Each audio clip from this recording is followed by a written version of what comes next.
Grabación en progreso.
Thank you for joining us to our regular meeting of our City Council, Joint City Council Successor Agency Housing Authority and Successor Housing Agency regular meeting of Wednesday, June the 7th. Thank you, everyone, for those that are joining us here in our chambers and also those that are joining us virtually. Thank you so much. Just a couple of items before we move forward. Please make sure that there's different ways that you can join our meeting tonight. You can join us via telephone if you're not able to have an electronic device at 1-669-900-6833. You can also join us. This meeting is also being streamed live via Facebook. Just for noting, just to note on that, we don't have any comments that are made there are not recorded as part of our regular meeting. And so with that, can we get roll call, please?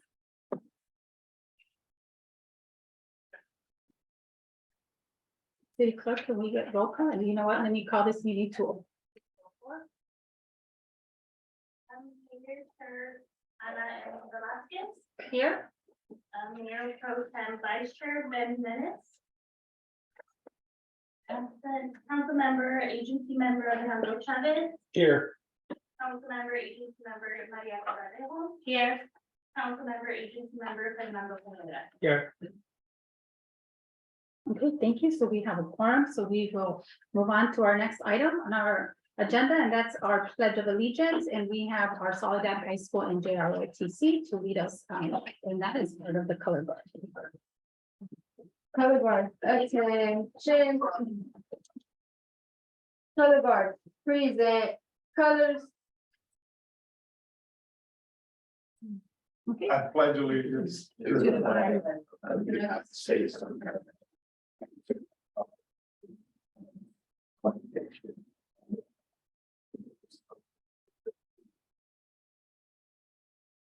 Ready, color guard, order, colors. Ready, cut. Right, face. Port, arms. Forward, march.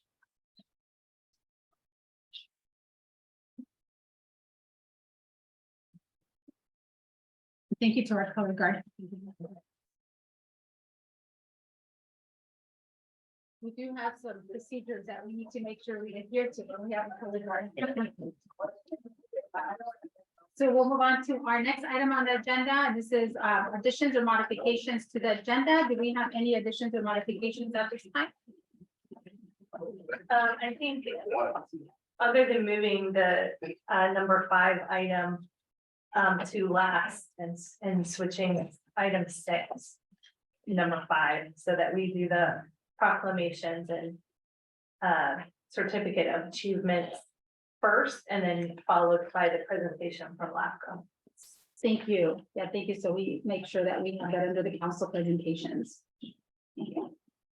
So we will make those additions to that. No other additions or modifications. We'll go to our next item. At this point, it's public comment. So at this time, any member of the public may address the city council on items not appearing on the agenda and any items of interest to the public. You do have just as a reminder, you do have 3 minutes. If you can please come to the podium and state your name. Pauline Tomasini, 37400 Metz Road, Soledad. I'm here on behalf of the Soledad 4th of July Committee. Our written request to the city, I assume, is still pending. That's why it's not on the agenda. So it should be the next meeting. But what I'm here for is that I was told that there are fees for usage of the parks. Our event will be held at the Chester Ori Park on Tuesday, July 4th.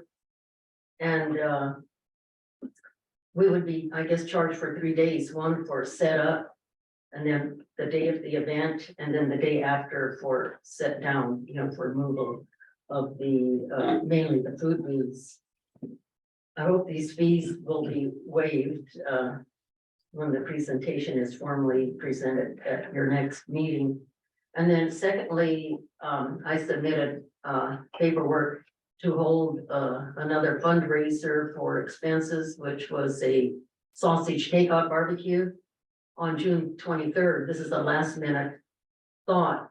And it may have to be canceled. I'm trying to verbally see if I can get some takers. But anyway, I'll let you know before it gets closer to that time, but I did present my paperwork. And here again, I guess we would be charged for using the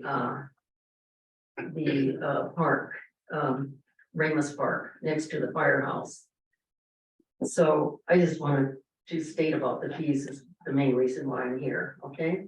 Because the 4th of July committee, we're just a committee trying to promote the city of Soledad. I mean, we don't get any benefit out of it ourselves, believe me. So I'll try to be here at the next meeting. I do have another meeting, but I thought I'd be here tonight. Okay, thank you and welcome new city manager. Thank you, Pauline. Thank you for all the work that you do. And we'll, I know Megan took down some of those notes in terms of the fees. I know just as a matter of just for information, the last time we discussed the 4th of July committee, I know we wanted to see a partnership between the city and the 4th of July committee, moving forward.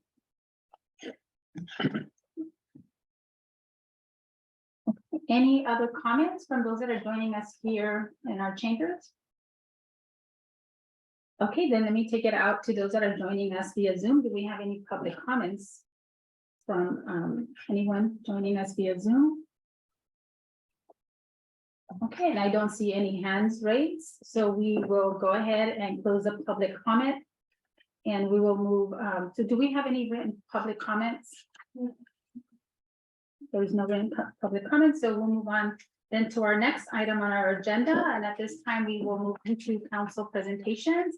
And we have a lot of council presentations today, so thank you everyone for being here. We'll take item 1, 2, and 3 together, and this is going to be presented to the Soledad High School boys swim team, and also the Soledad High School girls swim team, and the team coaches as well. So we will go ahead and start with the presentations of the swim team. So excited to have you all here. I know last month it was hard to have the team here and everyone here, so we're really excited.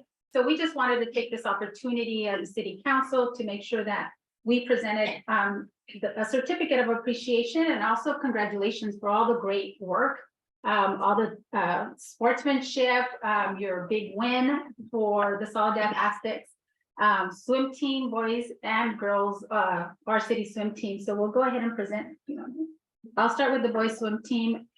Just on behalf of the Soledad City Council, congratulations to the Soledad High School boys varsity swim team on your successful 2022-23 season and winning the PCAL Cypress Division League title. Your hard work, dedication, and training is admirable and commendable.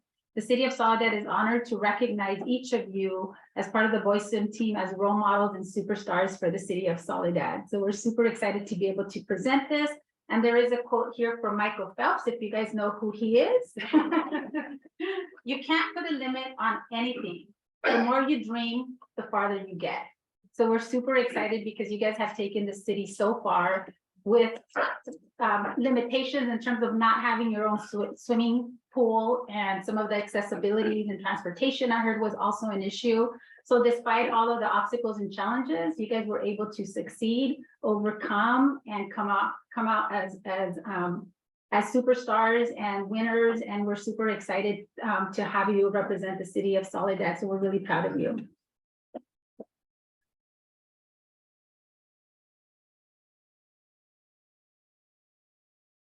So we can turn it over to Councilwoman Corralejo so she can do the acknowledgement for the girls swim team. Thank you. So this is for the Soledad Aztec varsity girls swim team, and it's on behalf of the Soledad City Council. Congratulations to the Soledad High School girls varsity swim team on your successful 2022-23 season and winning the PCAL Cypress Division League title. Your hard work, dedication, and training is admirable and commendable. The City of Soledad is honored to recognize the Soledad High School girls swim team as role models and superstars. And here is a quote from Missy Franklin, and it says, never set a limit on your dreams. You may not know when or where they will come true, but you must always believe that they will. Thank you.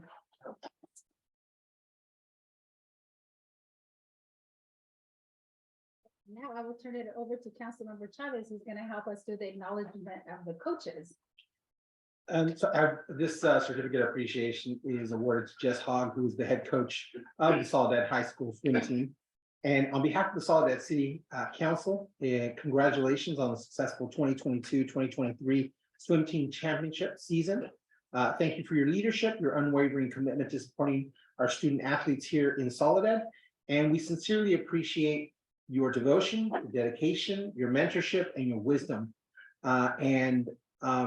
You can look at the quote from the coaches here, but as somebody who coached and had the honor of being able to coach a lot of kids here in Soledad and in the Salinas Valley in different sports, it takes a lot of time, it takes a lot of dedication, and I've seen the type of dedication you have, a lot more than other coaches have that aspiration from such a, is you and this small group of volunteers and coaches really putting this effort to have this amazing team, not only being able to win championships, but doing so in a fashion over the years where you really have had unlimited resources. And so thank you, Jess, for all the hard work and all the parents as well.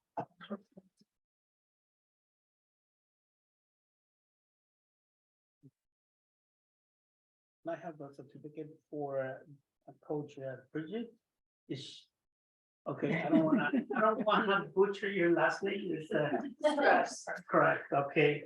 So this is on behalf of the Soledad City Council, congratulations on your successful 2022-2023 swimming team championship season. Thank you for your leadership and unwavering commitment to supporting our student athletes. We sincerely appreciate your devotion, dedication, mentorship, and wisdom. And there's a quote from Timothy Gateway. Coaching is unlocking a person's potential to maximize their own performance. It is helping them to learn rather than teaching them. And I also coach a few years, and for me, is a lot of coaches can challenge their team, but only a few can inspire them. Thank you so much for inspiring our student athletes and keeping them in track for more championships. Thank you.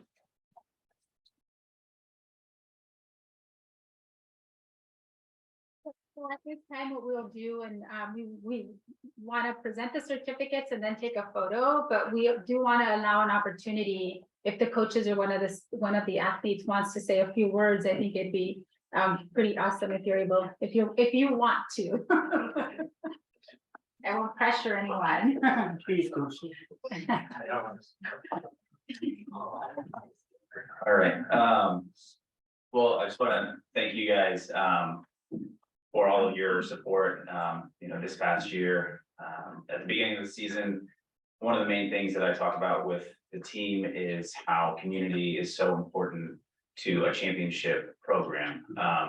It takes the students, it takes the parents, it takes the coaches, and I think that, we've also shown with your guys' support, it's allowed us to kind of get over that hump of getting our boys to a championship with your support in getting us our starting blocks for the season. So it's really the first year where these kids have had an opportunity to train and work on their starts and their relay starts consistently throughout the season. And it's just really exciting to see, even from the first meet, where they started. And so that wouldn't have been possible without you guys. So really thank you for all your support.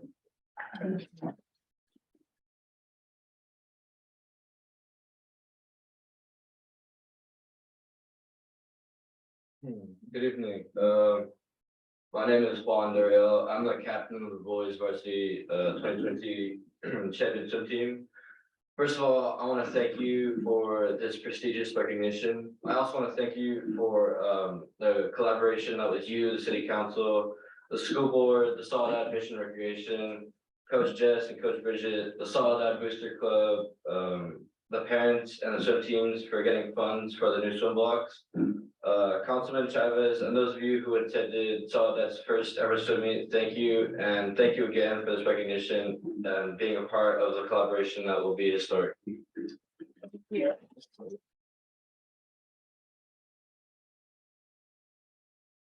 Also can't forget to thank the parents. I know obviously this doesn't happen without the parent support as well. So, the success of a team also includes, obviously the coaches are really instrumental, but as parents, we know that that's really important as well. So parents that are here, parents that are joining us via Zoom, thank you so much also for supporting your students and supporting our efforts as well.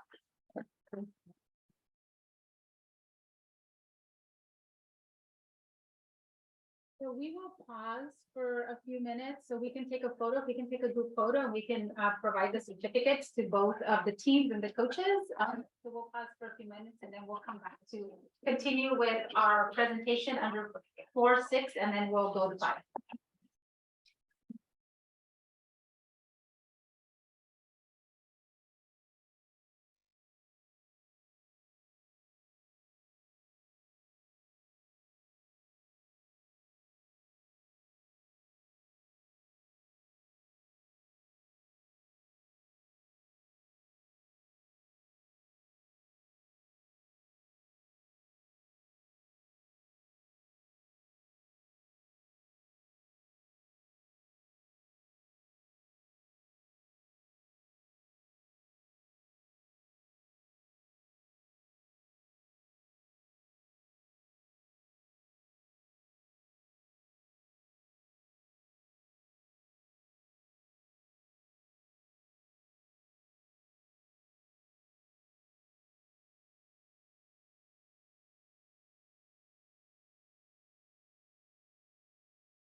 everyone for your flexibility and for, just for waiting for us. I know it's a exciting day because we have a lot of acknowledgements, so which is really nice for the council to be able to have a full house and be able to acknowledge our student athletes and our parents as well. So now we will move on to item 4 under our council presentations, and this is certificate of achievement that will be presented to 4 of our 2023 Soledad Youth Council cohort.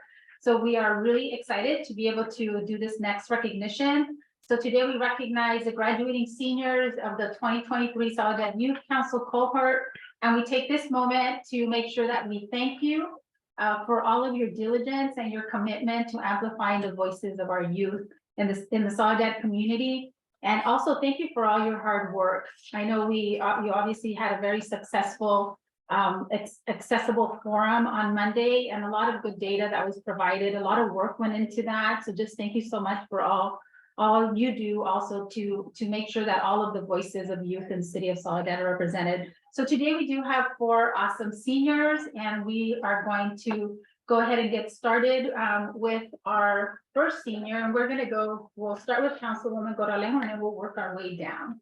And so you have.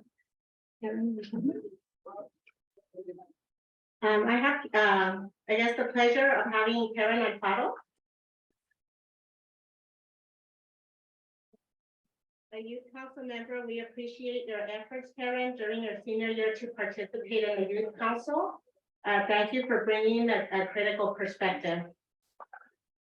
And so what we will do at this moment, Karen, if you want to come here, and then when we're done, each of the council members will be able to put the sash, and then we'll take another little pause, and then we'll take some photos.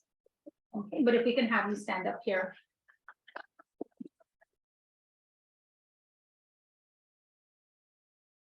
Okay, and I have the pleasure of introducing this next, our next senior, Chinamera. Outreach coordinator, we appreciate all of the efforts that you have made to connect the partners that we have to fulfill the mission of the Soledad Youth Council. Thank you so much for your dedication of the past 3 years, and thank you for all you do. We so appreciate you. Thank you.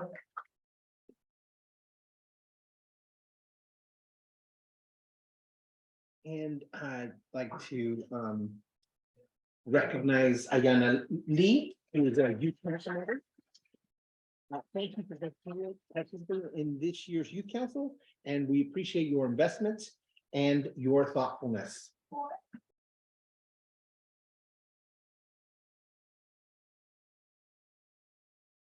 And I have the pleasure to present Tabassum Sahir. She is the social media coordinator. Thank you for stepping into the coordinator role and helping us reach the community and youth through social media platforms. Your dedication and creativity were a huge asset to your to the youth council. Thank you. And to our seniors, before we put the sash on you, is there any one of you that would like to just share a few words with us and with our city?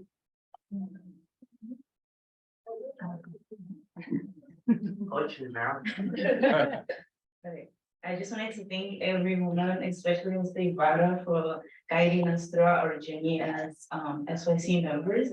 And I'll take all the lessons I've learned into college to help me in the future. Thank you.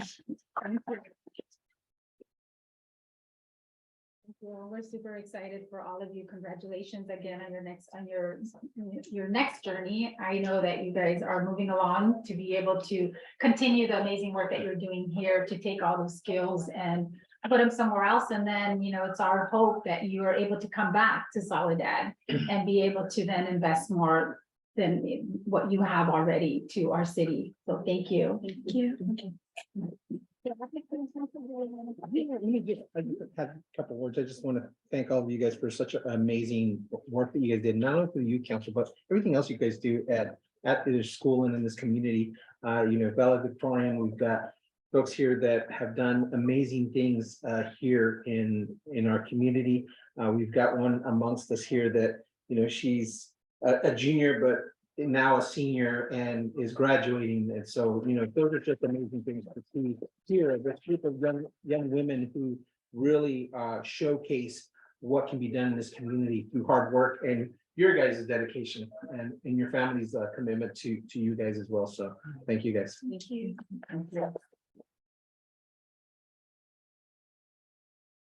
If anyone wants to say any final words before we put on the sash and congratulate our seniors. Thanks, Cynthia. Through the chair, I just want to, echo the same words that have been said. I have had honestly the honor and pleasure of working with you. I have 3 daughters myself. One of them is almost 30. The youngest one is 16, which I think most of you know. But I just want to say you guys are a great example to our young ones, to our youth. And I'm so proud of each one of you, and you do so much more than just the youth council, and the youth council as it is huge. You're leaders, you're learning about civic engagement and, leading the way, what's it called, advocating not just for yourself, but for other youth. So just, want to thank you, young ladies, for everything, and I'm really looking forward to see, what else you have in store for the future. So great job, girls, proud of you. Thank you. Just want to say, congratulations on what you are developing right now is leadership skills that you guys are gonna improve with education and more practice. Practice makes perfect, and I met Karen when she was younger, and she was one of my she was on my team and soccer team, and she never stopped learning. She never stopped trying, no matter who was in front of her. She was always trying, and I hope that you keep that attitude for future and never stop. Remember, you guys have a little bit of learning now. I always use that quote, the more I learn, the less I know. And consider that every time that you learn something new skill, it's going to help you develop better skills for your life. Thanks. Thank you. And Karen, when you make it to the big stage, I want you to not forget Soledad. Thank you.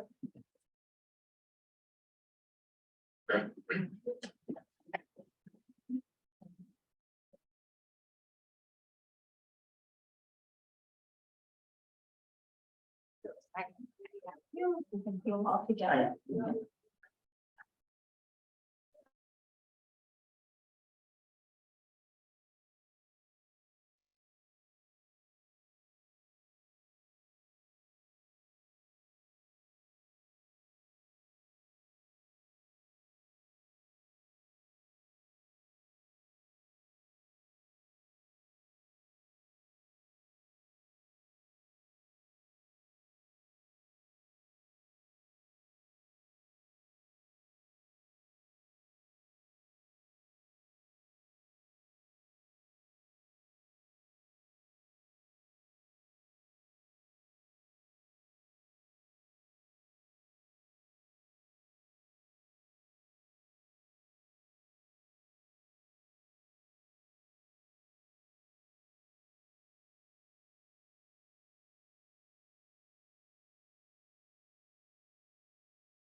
Thank you again, to the public. Thank you for your patience as we're coming back, from just for a pause and returning, to our next item on our council presentation list. And this is, our next item, which is a proclamation of support of LGBTQ plus Pride Month. And we do have a representative from Salinas Valley Pride here with us. So, if he can please join us here to be able to present the proclamation. So whereas the mayor and the council of the city of Soledad welcomes and encourages diversity and inclusion within our community. And whereas on June 28th, 2023 marks the 54th anniversary of the Stonewall Uprising in New York City, which sparked the gay rights movement and is a nationwide month to recognize lesbian, gay, bisexual, transgender, and queer plus LGBTQ plus community.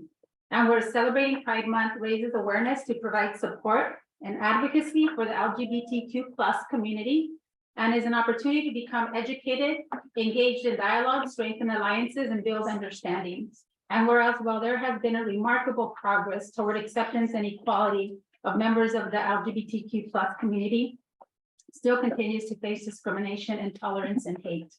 Whereas the city of Soledad has taken a huge step in becoming the first city in South Monterey County to raise the Pride flag last year in 2022. And whereas we must remain vigilant in deterring oppression and discrimination against people on the basis of sex, gender, identity of expression, or sexual orientation.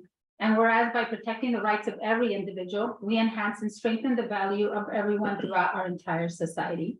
And whereas we affirm our support of the LGBTQ plus residents in our community and stand with them to protect their civil rights and the ability to live openly, equally, and without fear. Now therefore be it proclaimed by the City Council of the City of Soledad on the 7th day of June 2023, that the council recognizes and supports the month of June as lesbian, gay, bisexual, transgender, and queer plus Pride Month. And we urge all residents to celebrate and build a culture of inclusiveness and acceptance during the month and during this month and every month. So thank you. And I will thank you for being here as a representative of Salinas Valley Pride to be able to accept this proclamation on behalf of the City Council. And Eric, if you want to share a few words. Yeah, thank you so much for having me today. I'm honored to be here to accept this resolution. I always tell people that these resolutions make such a big impact for our community. Just last year, when we did this for the first time, I feel on the one hand really privileged in getting to see the positive reaction, right? That's maybe the council didn't fully see, but we had so many people share, the photos of the flag raising ceremony with really moving captions, ranging from, I grew up in Soledad and this is unimaginable to me. And I'm so proud of my city today for taking this step for LGBTQ residents, to youth, right, that were part of the ceremony, talking again about just how moved they were that this happened in Soledad. And I want to say that this resolution couldn't come at a better time. Just yesterday, the Human Rights Campaign declared a national emergency around LGBTQ rights in the United States, which is quite alarming. It's the first time that's ever happened in the US. And that's due to the wave of anti-LGBTQ legislation that unfortunately has resurged in our country. So having this resolution today, stating that the city of Soledad stands with LGBTQ community members is a really powerful statement. And I just wanted to say thank you. Thank you, Eric. And we'll want to present this resolution on behalf of the council. And council will want to take a quick photos. We'll do another pause, and it'll be our last pause for today.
Thank you again, to our residents. Thank you for the flexibility, of just, this is our last pause, but we have a lot of presentations today, so thank you so much for your patience. So we will move on to our next item on our agenda, and that is item 5 under the council presentations, and it's a presentation, by LAFCO Senior Analyst Jonathan Brickman regarding the Soledad Cemetery District, and this is in regards to a lot of the different complaints that the council has been receiving in regards to the cemetery. So we wanted to make sure that there was an opportunity for our residents to hear directly from LAFCO in terms of some of the oversight, and just clarify for our public and for our council if there's any misunderstanding in terms of who our residents can adhere to, or who our residents can go to in regards to some of these concerns that they have. So at this time, I will turn it over to Jonathan. Thank you, Jonathan, for being here.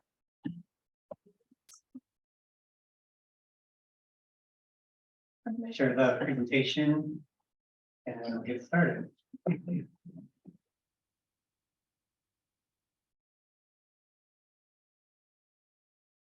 Okay, can everybody see the presentation? Yes. Good evening, Mayor Velasquez and City Council members. Thank you for the opportunity to present information tonight about the Soledad Cemetery District. To keep this presentation brief, I will just briefly go over LAFCO, some background on LAFCO.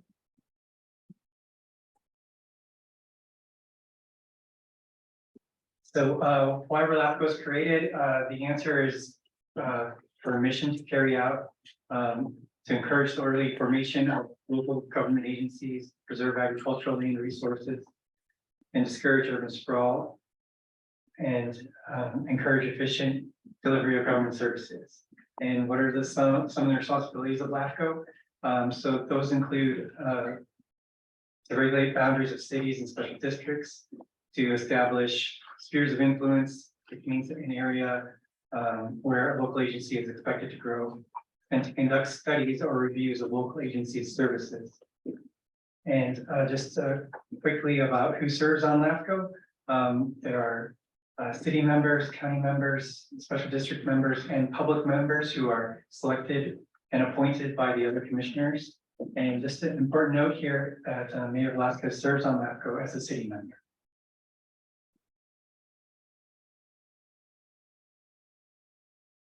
So getting to the heart of the presentation, it's my understanding the City Council and community are seeking information about the Soledad Cemetery District, how this district currently operates and how it's intended to operate as a transparent, accountable, and effective local government agency.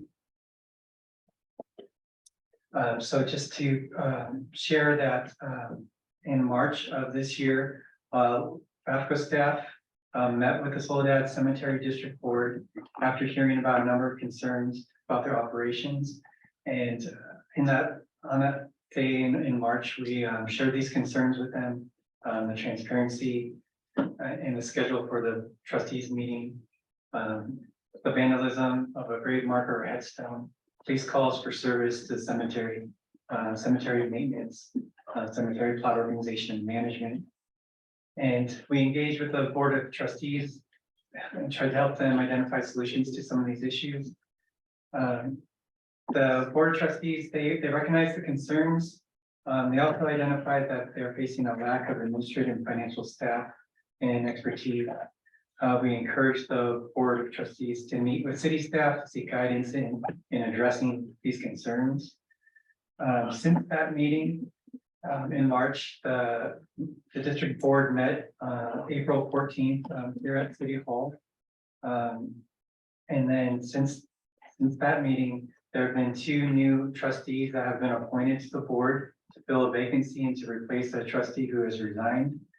The Board of Supervisors appoints Board of Trustees to the Soledad Cemetery District. And just to note, I spoke to a board trustee in May. I asked when and where their next board meeting was planned.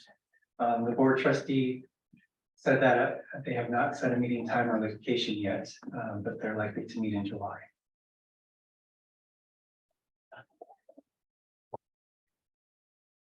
In our presentation, we also want to make sure to empower special districts, give them the tools to succeed. So we went over a number of state laws and their bylaws and policies that give them direction of how to operate.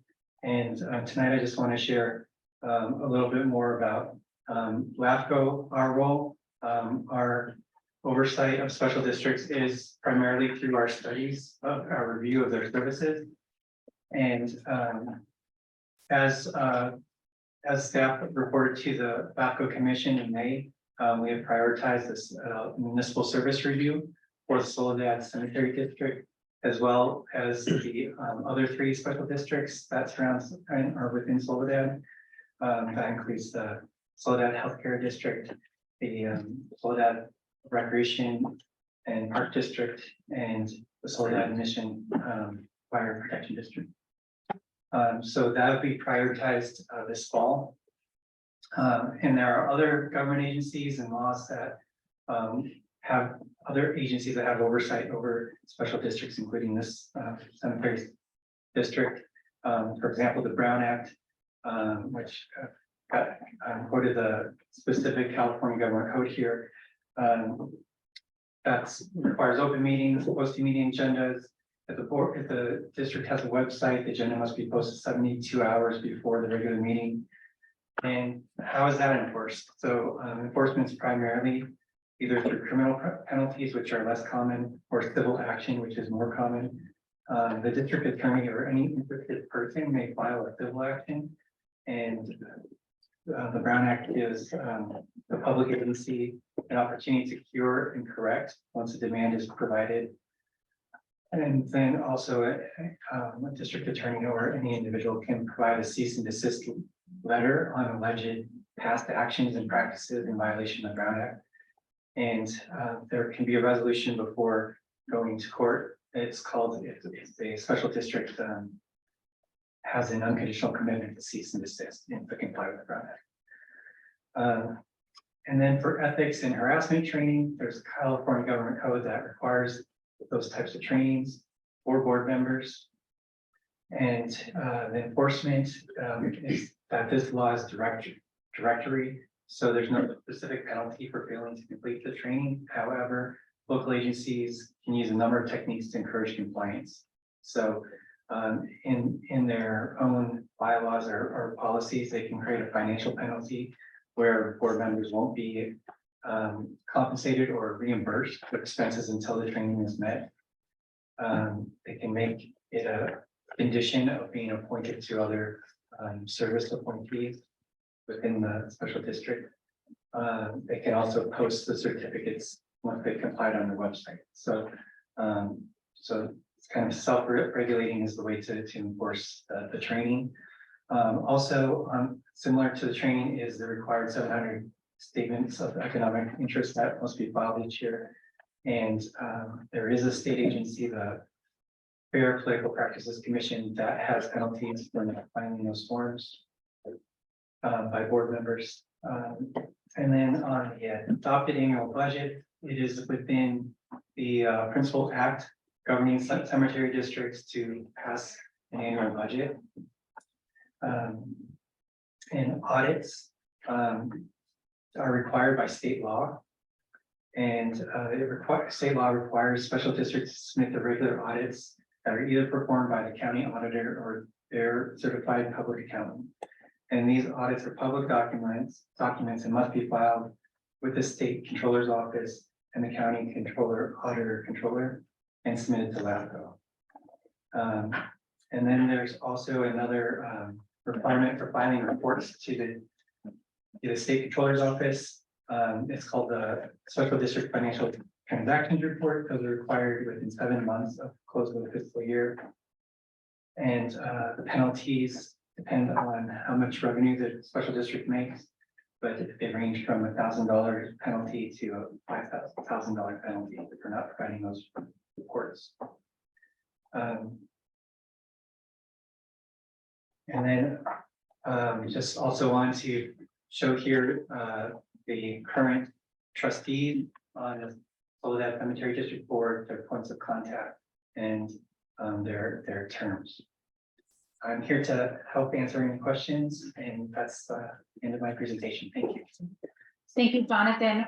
We appreciate that, and I really want to say thank you for coming here and providing this information. I think for us as council, all of us probably at this point have been contacted in regards to concerns about the cemetery. So one is, I wanted to make sure that we didn't have a lot of misinformation. I know I've seen a lot of misinformation on social media in regards to who has oversight, whether it's a city, whether, you know, it's LAFCO, who's in charge, whether it's Monterey County. And I think I saw Supervisor Lopez, who's also on the call. So I think for me was, for us as council, it's important to make sure that our residents have accurate information and that we're not spreading misinformation in regards to the oversight of the cemetery district, and also to clarify the governance. I think that was another thing that I saw. There was a lot of misinformation in regards to who has governance over the cemetery district. And I know it's really difficult because it's a special district. And I know that unless you're in these government, you know, boards like we are, it's really hard to say, hey, that's in Soledad, so why is it a part of a special district? But it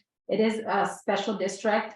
They have their own board of trustees, as is presented here to us. And then I think the third one for us was to raise awareness.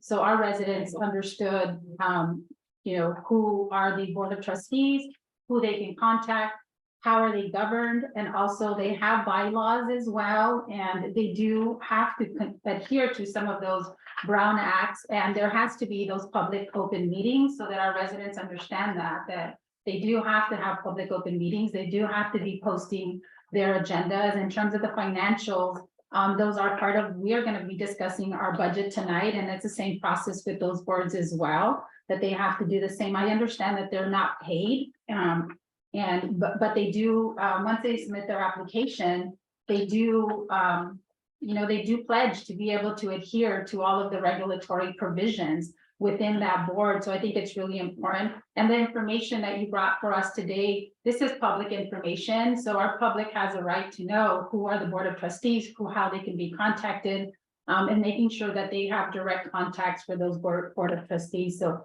I appreciate you providing this information. I know that we may have some public comments. Let me see if I can see. So council, let me go out to public comments, and then we'll come back to take any of the comments or questions that the council might have. So this time I will take it out for public comments. Let me start with anyone that's here first, that is joining us in our chambers, if there's any public comments in regards to this presentation. Okay, so we've seen none, and then let me take it out then to those joining us via Zoom. If there are any public comments from those that are joining us via Zoom. And at this point, I will ask, yes, thank you, Supervisor Lopez. So I will turn it over to Supervisor Lopez, if you can please unmute. Thank you, Mayor. I appreciate that. And sorry I couldn't join you this evening. I did want to be there in person, but unfortunately, everybody in my household is sick, and so I didn't want to share that love with everybody in the room tonight. So you might hear the kids in the background, but I just want to share that I appreciate Jonathan's presentation and council for bringing this forward. I've heard the same concerns that all of you have. And in terms of approach, I want to share that obviously for me, the biggest issue is getting community involvement. I think as we look at these special districts, I obviously oversee or appoint, in terms of the structure of special districts, to 7 different cemetery districts throughout the 3rd supervisorial district in Monterey County. And we know that it's hard to fill those seats. The last few times we've put out notifications of availability of opportunities to serve, it's been really hard to get those volunteers to step up. And I will share they are volunteer positions, but as you see on that schedule, I've heard from a few of the current members as well that they have interest in stepping down. So I just wanted to take this opportunity to share with the public that there is an opportunity to serve. And if you have an interest in stepping into one of these roles, please reach out. We do share notice on both social media as well as in local newspapers when those vacancies become available, to let folks know about these opportunities. Once folks are appointed, they're essentially like elected officials, much like the council or the board of supervisors. There is no way for me to recall them. I just wanted to be clear about that. You know, these folks serve until that term is up. And they do serve with the understanding that they understand the transparency laws that are part of the Brown Act, as well as the FPPC requirements for serving on a special district. One thing that wasn't touched on tonight that often gets asked as well is how are they funded? And that funding is done through essentially a portion of your tax roll if you live within the district boundaries, which include not just the city of Soledad, but also parts of the Mission District as we know it locally. So I wanted to share that with folks who might have an interest and may not live in Soledad proper, that the district itself also encompasses portions of the unincorporated area out towards the Mission District and a little bit towards Greenfield and obviously north towards Gonzales. So these are challenges that aren't just being faced in Soledad. We're having similar issues in other districts, but continue to look forward to working with the council and the community to bring solutions. And I think that starts with really finding the right folks who want to serve on this body and help bring that positive change to the community. And I think that there's a lot of opportunities to play those roles on different committees and commissions with oversight throughout our jurisdictions. But these are critical ones, as we've learned, because they touch people in places where obviously it's an emotional reaction when you go to a cemetery and you don't feel that it's being upkept. And so there's an opportunity to help play a role in bringing this important facility back up to a standard that our community would like to see. But thank you for the opportunity, Mayor, and I'm here if there's any questions I can help with as well.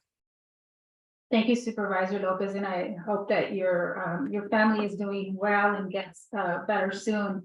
Yeah, thank you for clarifying that. I think the more information that we're able to provide to our residents and whether those that live within the city proper or within outside of the boundaries in regards to the oversight, I think that's really important. So thank you for touching on the funding portion of it. And also for the call out. I know, for many of us, right, sometimes we get into these positions because we do want to make a difference and because there was a concern and because there was an issue that we wanted to address. So we really hope that there's some of you that are listening to us that really do want to be able to serve on the board. As Supervisor Lopez said, we do need people that want to be able to serve, but also there is obviously a lot of adherence to a lot of different regulatory laws that we need to be aware of. So I do have Debbie, if you can mute yourself. Okay, thank you. With all due respect, I had some issues with the cemetery. I have loved ones out there, and over a 2-year period, I have seen a lot of decline. It used to be taken care of very well. The lady that was running it was excellent. She knew her maps, and recently, and I have spoke to 2 board members and nothing ever was done about it. So what are we supposed to do? And then I was also told that families are supposed to participate and clean their plots. And when we have done that, the gentleman out there gets mad and tells you to leave. So are we supposed to go out there and clean our own plots? Thank you, Debbie, for that question. I think what we want to, we'll make sure we take a note of that and that we respond. Debbie, if you can provide your contact information so that way we can respond accordingly in terms of whether that's accurate or not. And for the board, I mean, they have bylaws, Jonathan, I'm assuming. And the other thing, Debbie, too, for tonight, I think what our purpose was is to be able to disseminate this information, provide the accurate information in terms of the oversight of the cemetery board, provide our public with phone numbers, contact numbers of some of the current board members. I know that there was, other past board members, but there is some recent ones that have been appointed. So we do have that contact information and you can reach out to them in regards to some of the recent concerns that you have. And so Jonathan, the other, just to be clear, Debbie, that there is going to be a maintenance service review, which is the MSR review. And in that review, it's also going to be able to assist the board to outline some of the deficiencies that exist and then some of the recommendations to be able to support the board to address some of these issues and concerns.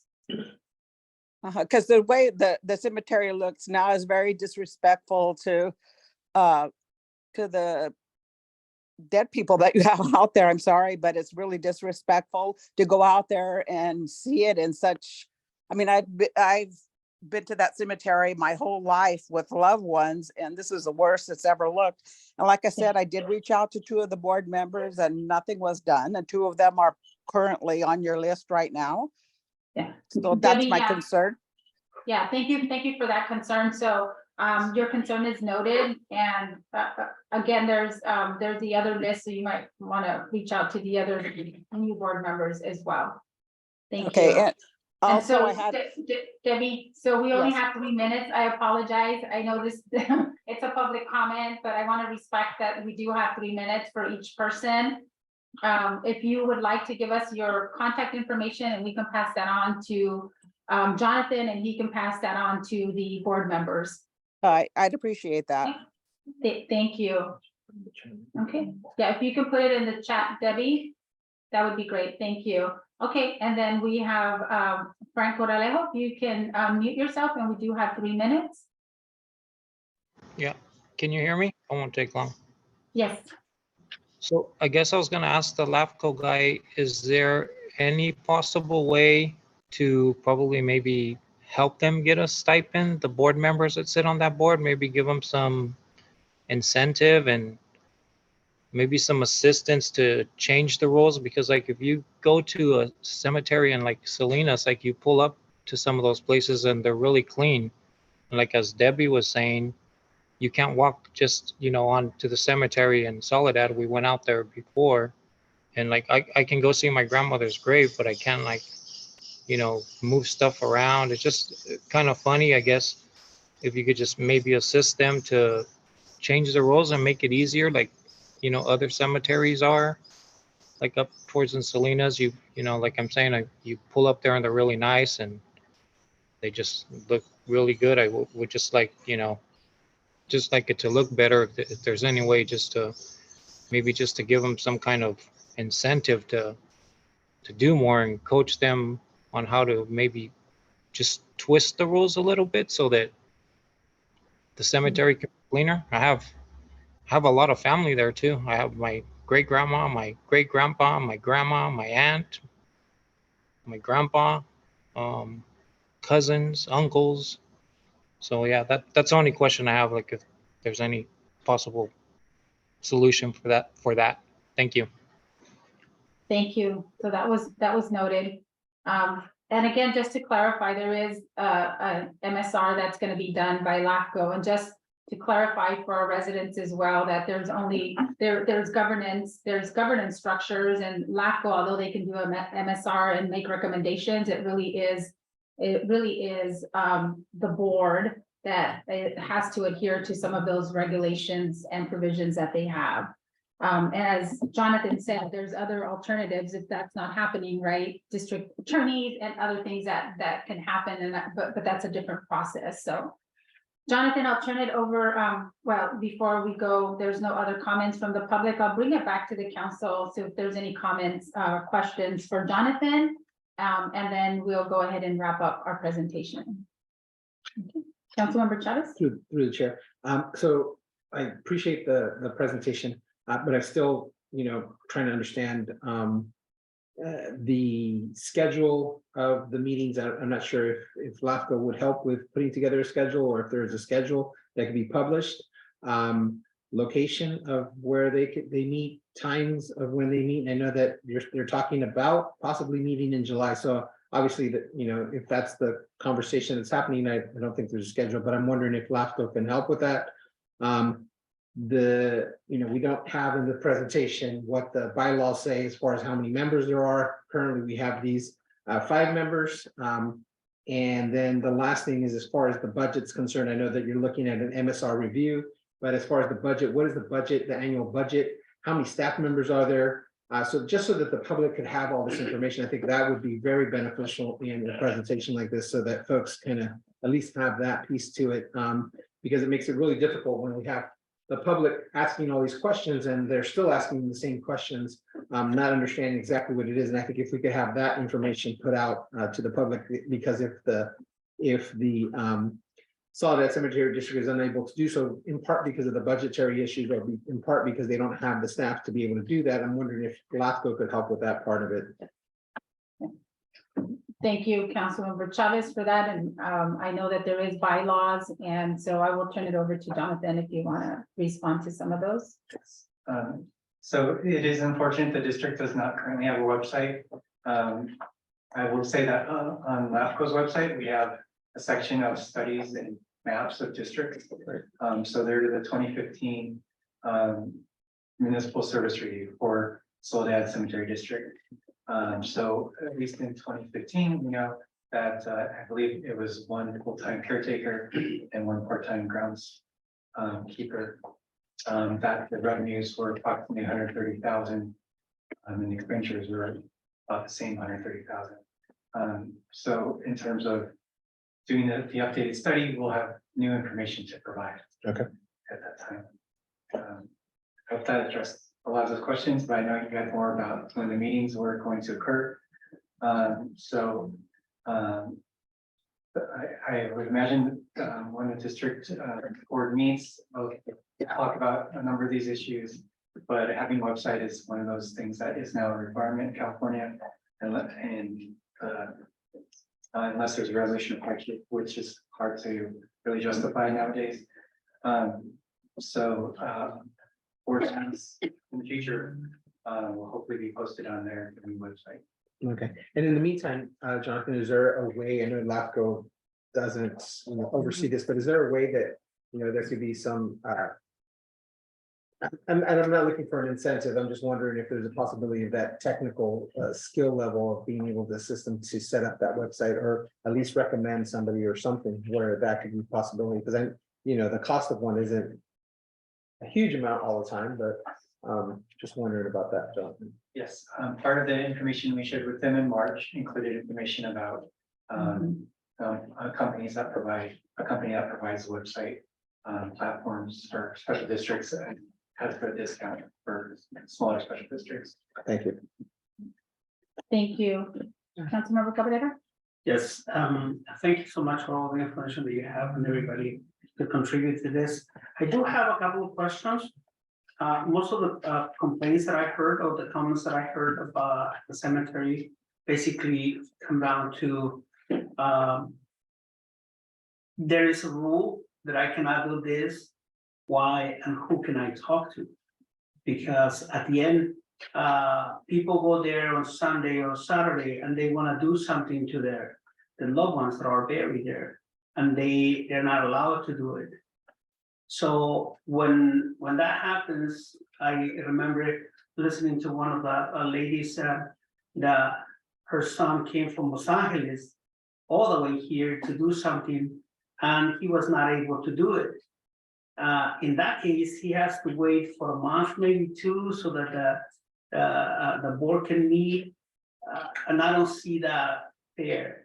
So is there any way that we can have somebody, or the board can appoint somebody, a contact, somebody to contact, so that they can make a decision as to the problem? Because if we continue like this, every issue is gonna take 1, 2, maybe 3 months to solve. And I don't think it's fair for those guys. If you give me 5 options and I call all 5 of them and they're busy, then I'm gonna give me a solution. Everybody's gonna say, well, according to the rules and bylaws. But then we don't have any, there is no one person that people can direct their issues to. And their solutions are not in real time. So that's what I heard from people. And is there any way that they can have that? Or what would it take to have that? From the board, from LAFCO? So my understanding is that employees report to the cemetery board.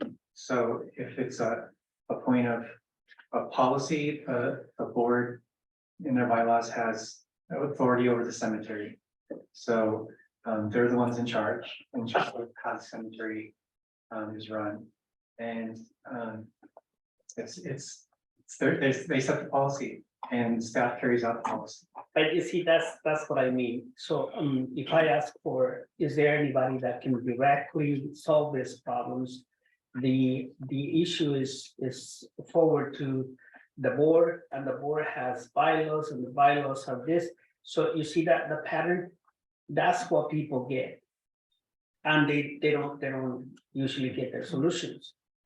So we might need somebody that, I mean, I know we cannot say anything about that, but they probably need somebody that can actually present solutions and not bring their budget, the board and all this information to them when they don't know what to do. Or So- they're waiting for a solution. Yeah, Councilmember Cabrera, I think of what I'm understanding is, and I know this isn't easy, but I wanted to make sure we understand, LAFCO's role, that they don't have that oversight, right? They're here to be able to support them, and that's what they're gonna do. They're gonna work with them to do the MSR review and see, here are the deficiencies, here are the recommendations, what can we do? But I think what we're hearing a lot is, people have gone to the board members, they have not received a response, the board members are not meeting, they're supposed to be meeting. So there's obviously already a lot of, violations of their existing provisions in the bylaws. So what is the second step that our residents can take? If they've gone through all those processes and, none of the board members have returned their call, what is the second step that can be done? Because I think for us, it's really been difficult. I mean, I think most of us have our loved ones there, so it's a really heartbreaking situation. And it is in disarray from what it used to be. And I live, I grew up right across from the cemetery, and my mother still lives right across from the cemetery. So I hear it all the time from her of all the things that are happening, and even with the partying, right? The bylaws that I reviewed say it's supposed to be open from 7 to 4, and it's not. I mean, obviously, there's people at over 4 o'clock hours. So what is the next step then? What can we say to the residents that are saying, I called all of the board members and nobody has been able to help me. We haven't returned call. Legally, what is the next step, Jonathan? Is there a next step that we can say, this is what you can do? So I think the board is still the responsible party, the responsible for running the cemetery. Everything I've seen and how they are to operate, the control of the cemetery rests with the board. So the question, if the board is not responsive,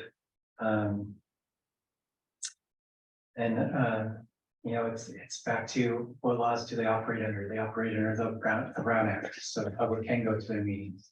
Public can get a response from a board member, from the board at the board meetings. So I would advise just following the proper channels there. So Jonathan, thank you for that. But here's the other question to that is, they're not meeting. They just started to meet in April, but they're not holding public meetings. And I don't know if there's already a schedule, and I know it's not for you to figure that out. The board is the one that's responsible for that.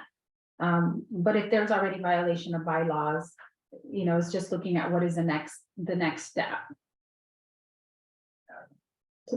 And thank you, because I know that you're coming into this with, there was a lot of, and we've heard it as a council, there's a lot of animosity, there's a lot of people that are angry, because it's not an easy situation. But I'll turn it over just if there's, let me go with Councilwoman Corralejo and then Mayor Pro Tem. Yes, thank you, Jonathan. I know that you got a difficult one, a difficult presentation. So I really appreciate you being here for our community and to hopefully try to get some answers. I think, just like everyone else sitting here, I've received the same complaints even before I was on the council years before.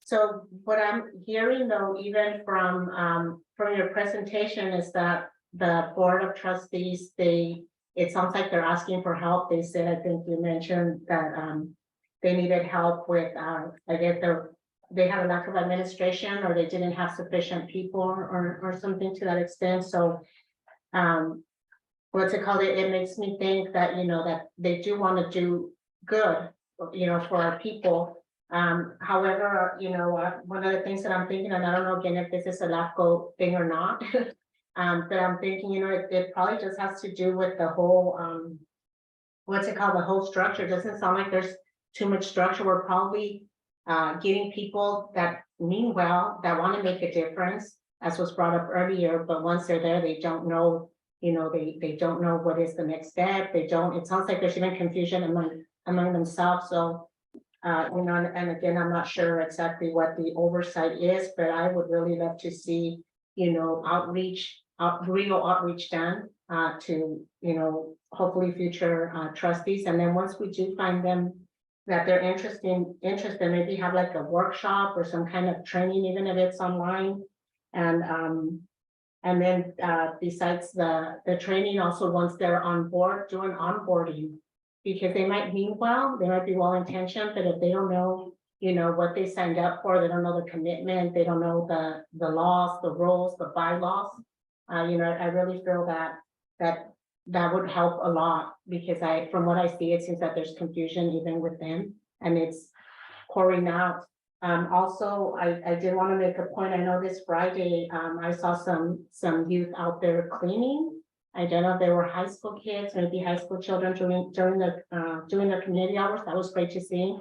I believe also that some people, I believe, that are on probation do their community hours there or something like that. I don't know too much about how that works, but I do believe that there's people that are willing to help. Even the community is willing to help and go clean. So, there's definitely a lot of help out there. But again, I think just starting with the basics, with the outreach, making sure those signed up know what the commitment is and what the bylaws are, what the requirements are, and the expectations. And definitely, before I get off my soapbox, I think definitely being transparent. I think we owe that to our community. To be transparent, I think the website is a great idea. If we just had a website that had the board members listed, that had, what the requirements are, what's allowed and what's not allowed for the families, I think that even that would take off so much off the plates of the board trustees. So just, thank you again for coming out here. Thank you. I just wanted to mention when we presented to the board, it was on a board orientation, so providing information to board members. And when I did speak to a board member last month, I mentioned since there's new board members, LAFCO would like to provide a new orientation presentation since there are new members to the board. That's great to hear. Thank you. And they have been doing that, so I know I just want to say thank you to Jonathan, because everything you had mentioned, Councilwoman, it really is the board's responsibility, and people to be appointed that are responsible. And there's also more information on the California special districts, right? So they also have more opportunities as a board to be able to get additional training, additional support that may not necessarily be under the government's purview of LAFCO. I'll turn it over to Mayor Pro Tem. Thank you.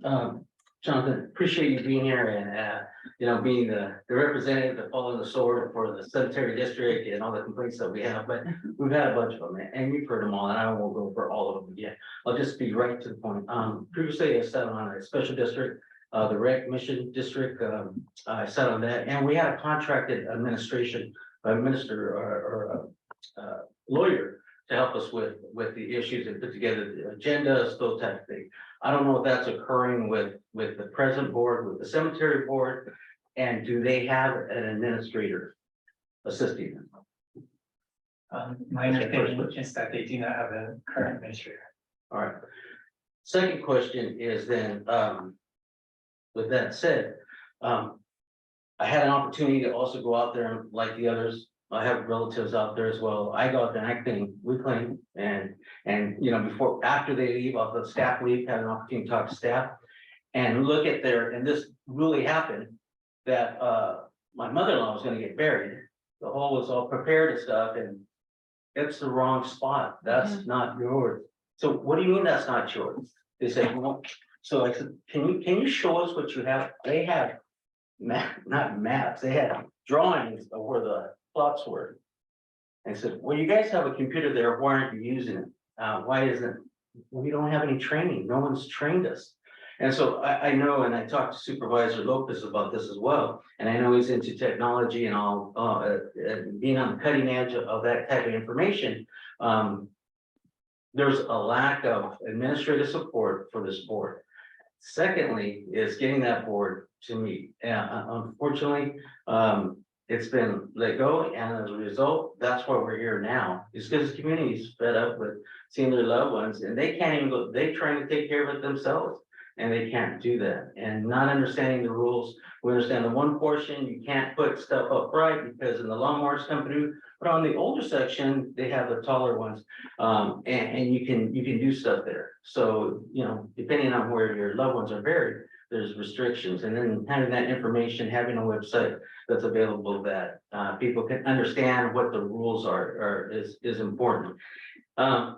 And getting those guys some training. And the other thing I want to mention too, is I want to recognize is that we do have a cemetery board member. We have Mr. Duenas, who sits on the board, not asking to answer any questions or anything, but just to recognize that he is here from the cemetery district. And it is a volunteer position, so therefore appreciate the efforts and of all those board members trying to get that. But I think there's been a lack of administrative support. So I don't know if it's the board of supervisor and our representative, and I know it is, I know Supervisor Lopez will be right on it right away, or is it LAFCO? But whoever it needs to be to get to that administrative support, they need that.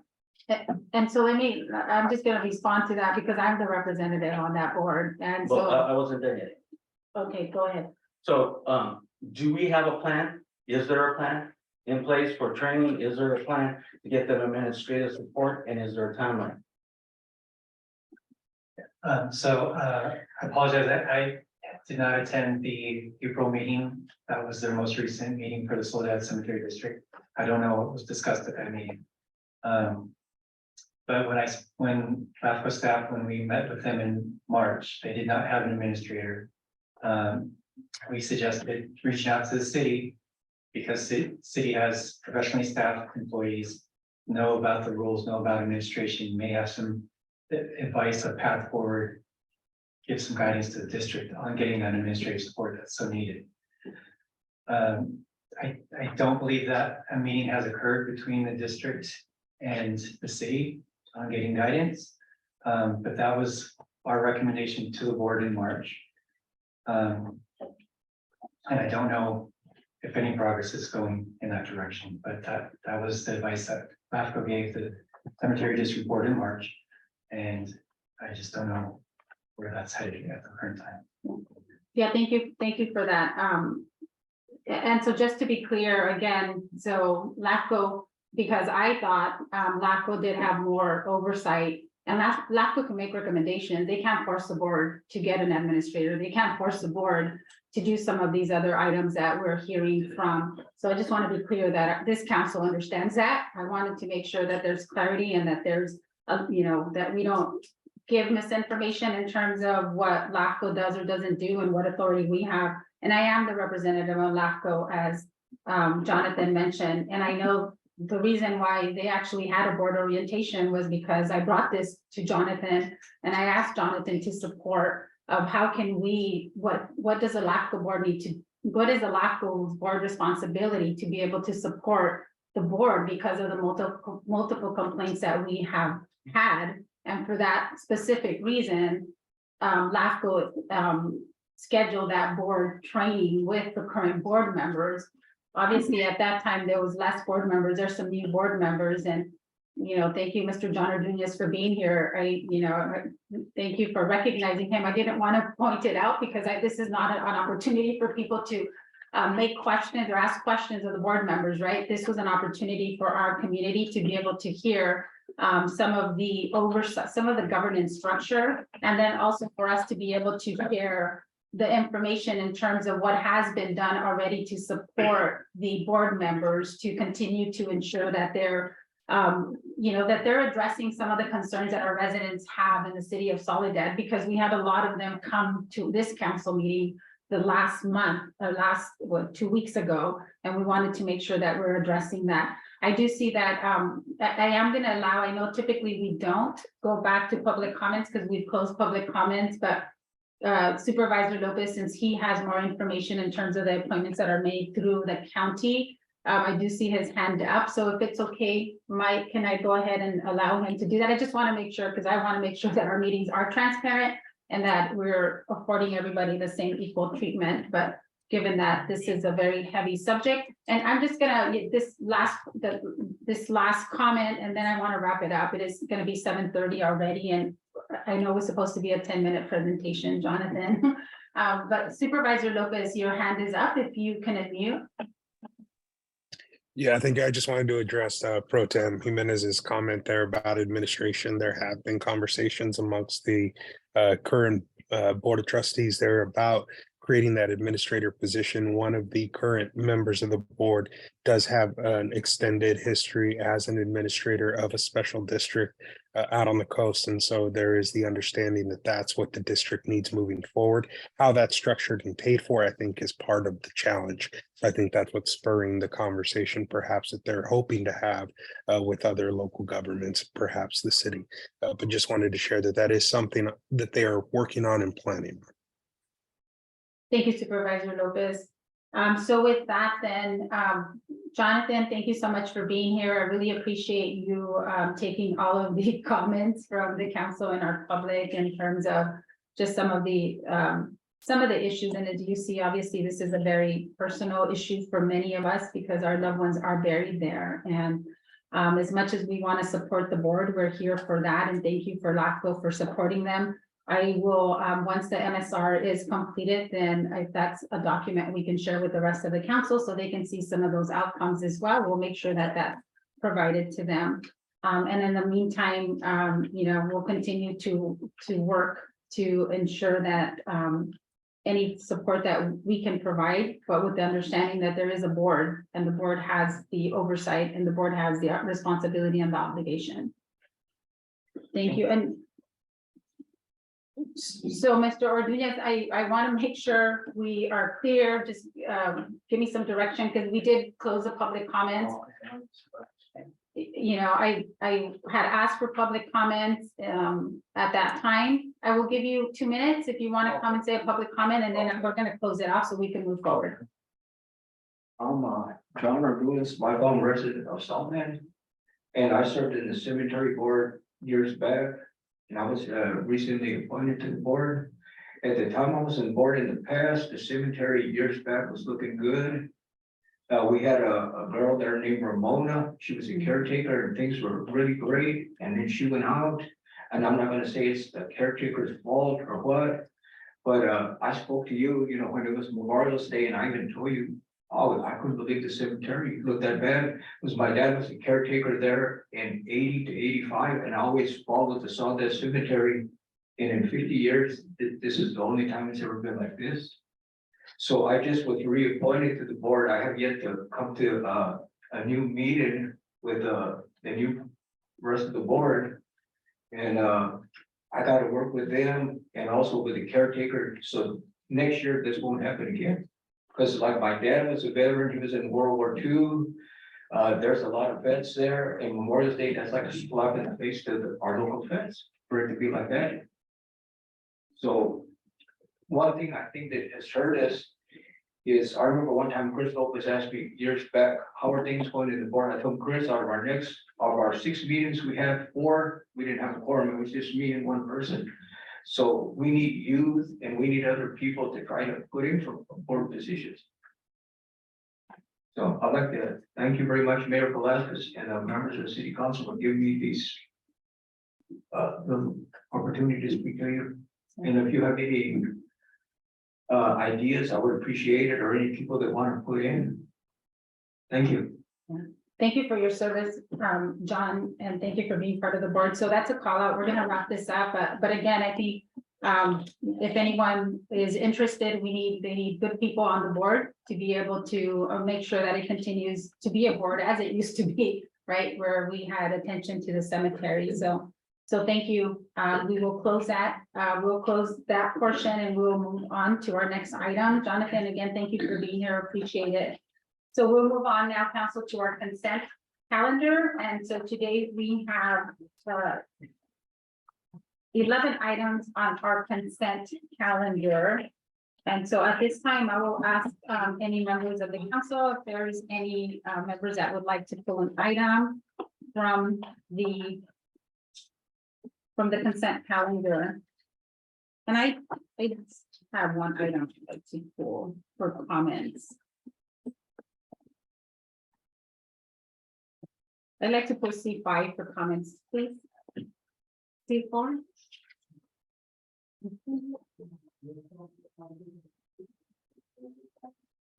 Okay, anyone else? Okay, so if there's no others, then I'd entertain a motion to approve all other items on our consent calendar with the exception of C4 and C5. Okay, I make a motion to approve all other items, Second. from, with the exception of C4 and C5. There's a second on the floor. All in favor, say aye. Aye. Any opposed? Okay, so motion carries. I will turn this over, item C4, to Councilwoman Corralejo. Yes, thank you. It's, actually, it's, I think I had, spoke with Megan earlier, just I noticed that there was a recall on that specific, bin. When I pulled it up and just wanted to check if it had been taken care of.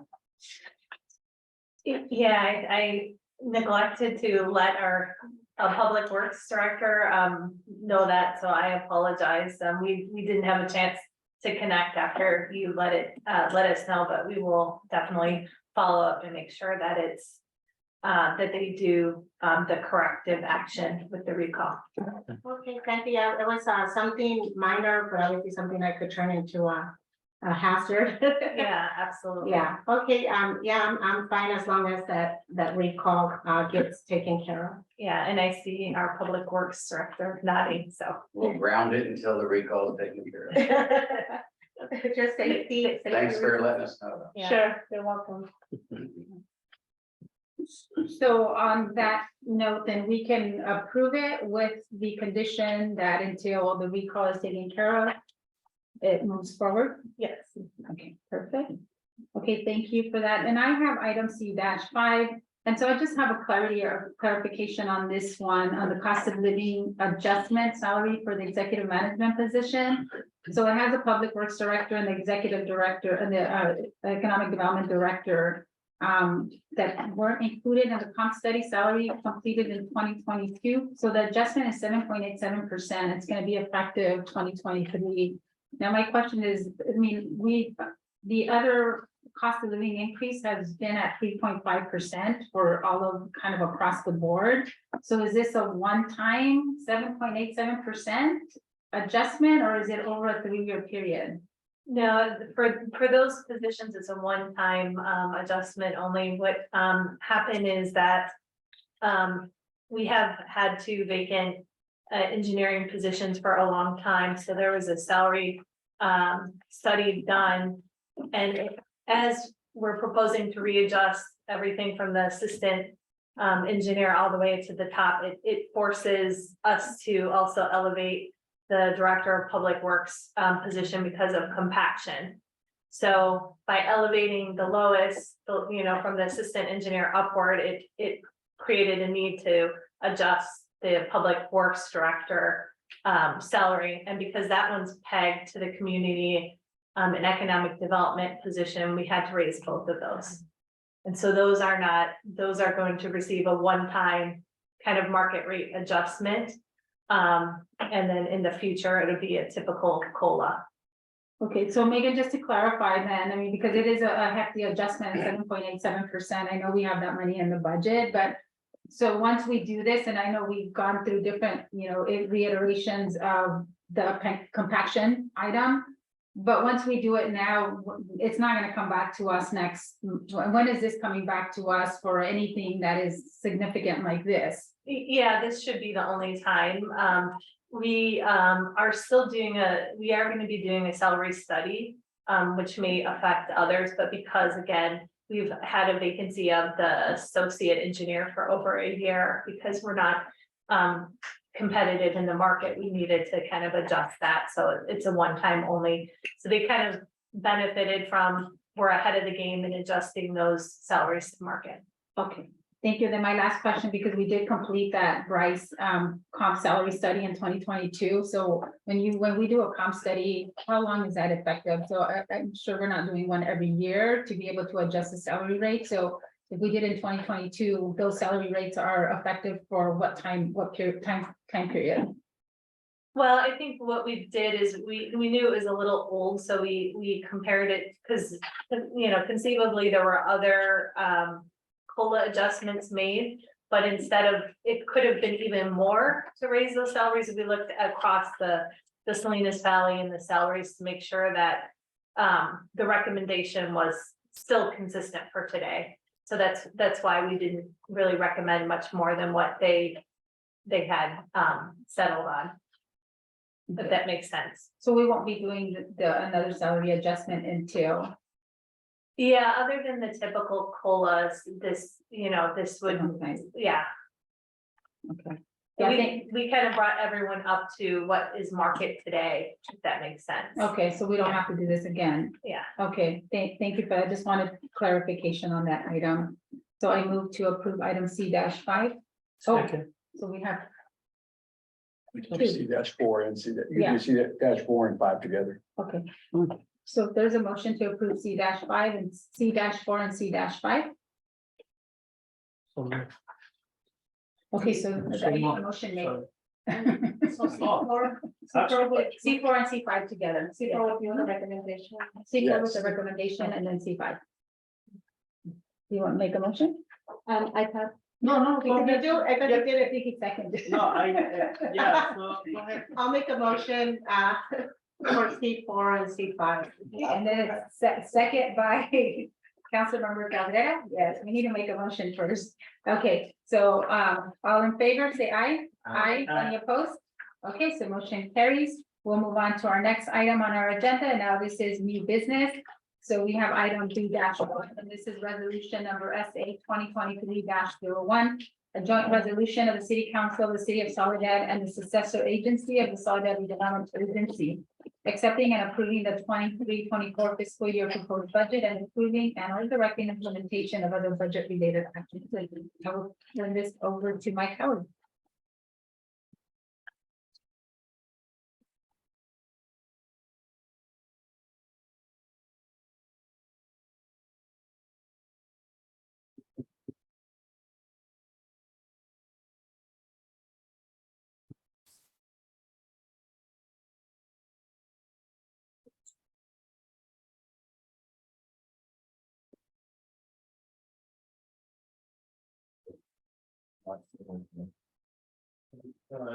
Should see green button.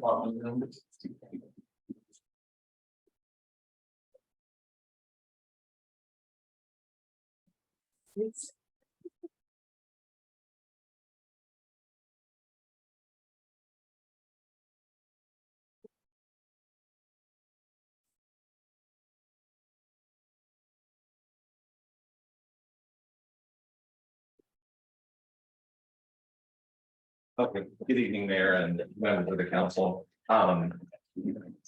It's a pleasure to be with you again at the end of the year and present our budget for the new fiscal year. I do have one housekeeping item that, and I apologize. I did not catch it when the agenda was published, but the city resolution seems to be left off. The reading is corrected. It is a joint resolution between the city and the successor agency. However, only the successor agency resolution number is stated. So the city resolution should be 5951 along with the successor agency resolution.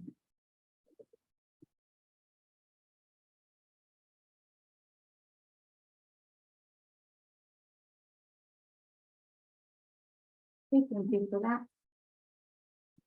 So tonight we wanted to present to you the budget for our next fiscal year 23-24. I want to say that this is probably one of the most unique budgets, given that it was prepared by predominantly an interim city manager. And at the exact same transition that we were kind of wrapping it up with our new city manager. But I do want to acknowledge that Megan, I think, attended every single department meeting with the exception of possibly just one. So despite the fact that she was doing her role with another agency, she made time to participate with all of our department budget meetings. And so she's fairly well versed on what is in the budget, and we appreciate the support and the input that she gave us.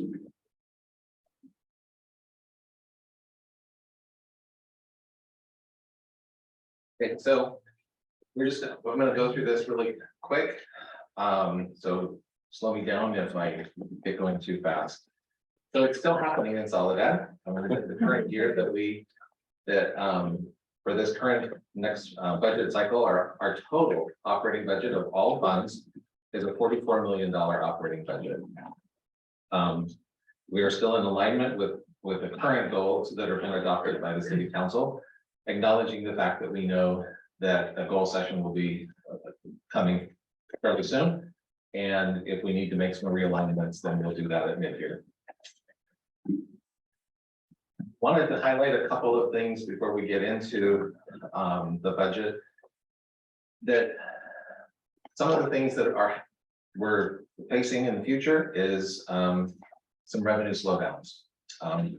We've been anticipating it for quite some time. We thought it was going to happen a couple of years ago.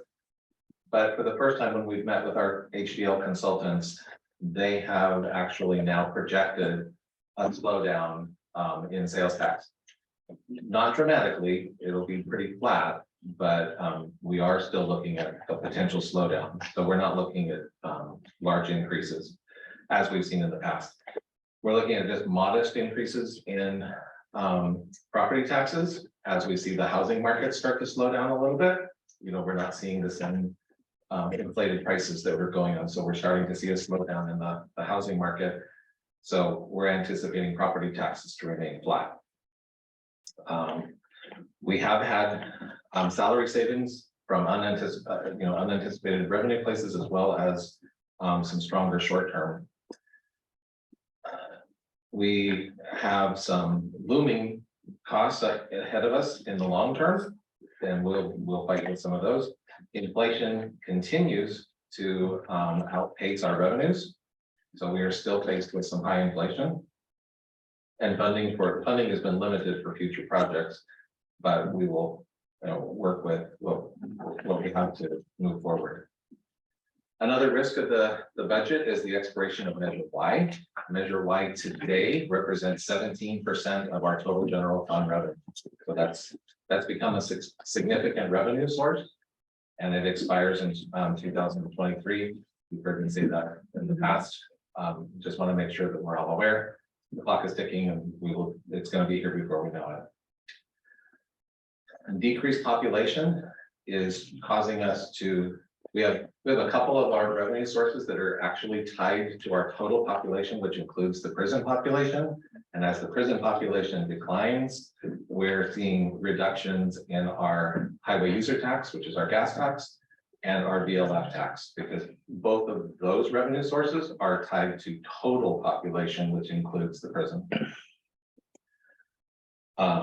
So population for Soledad, even though in total decreased, if we look at Soledad residents, it was only a slight increase of about 400 residents over the 2 years, or the last 2 years. We're looking forward to the build out of Soledad Marketplace. Has some challenges, but we're looking forward to continuing to work on that. We still have potential vacant land in the industrial area that we're looking for opportunities there. And then the development of Miramonte. We're proposing that on an annual basis where possible, we transfer $200,000 a year into our capital reserve fund that the council established last year to support other projects. For the first time this year, in your binders, you saw that we have actually presented a formal 5-year CIP plan. It's still kind of a work in progress, but it's getting us in the right place, and we can identify those projects and plan them out so that we can plan our budget accordingly. We'll do future impact studies and cost allocation plans. Those are some things that are in the budget for us to do. And then, of course, the big thing that we have is our general plan update, which is underway with the housing element currently. Currently, in staffing wise, we have 9 vacancies that we need to fill throughout the organization. And those are predominantly in police and public works, and 1 in finance. In this next fiscal year, we will have negotiations with all of our bargaining units.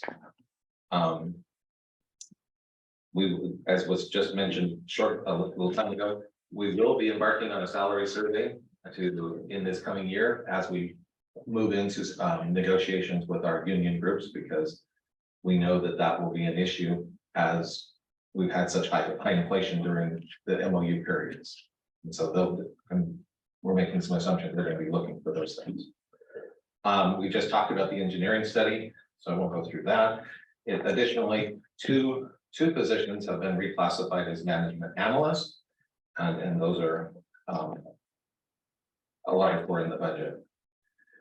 So for the general fund, we just want to give you kind of a picture of how we break that up. 56% of the general fund is salaries and benefits. It's a large piece of our general fund budget. So, it takes the lion's share. Services and supplies is at 40%. That seems like a lot, but let's remember that the CAL FIRE contract is in that 40% because we're contracting for the individuals. So $1.5 million of that services and supplies is the CAL FIRE contract, which normally would be under the salaries and benefits. Ongoing challenges, normal revenues are not keeping pace with our day-to-day expenses, such as PERS, salaries and benefits increases. City infrastructure continues to age and is in need of maintenance. In addition to our labor contracts, the CAL FIRE contract expires in June of 2024, and we will be negotiating that contract. And we have heard and been told that they're going to be looking for some substantial increases. So we'll be looking for ways to be able to step into that. And again, the sunset of Measure 5. I'm sure you can all get your binoculars out and see that organization chart, which you all are. But you have your copy in your binders. In June 2022, the City Council amended the administrative policy in Procedure 4016. This is the establishment of the general fund reserve. We amended that to increase it from 1.5 to $2 million, and we commend you for that. In June of 2022, the council also established the General Fund Capital Project Fund, which currently has a fund balance of $3.8 million. The general fund for 2023-24 is presented to you as balanced. There is it appears on all of the statements and summaries, a deficit of $207,000. These are predominantly related to the general plan allocations that have been committed in previous years, but unspent. And so they're just rolling through. And so those are going to get expended in this year as we move forward with the housing plan.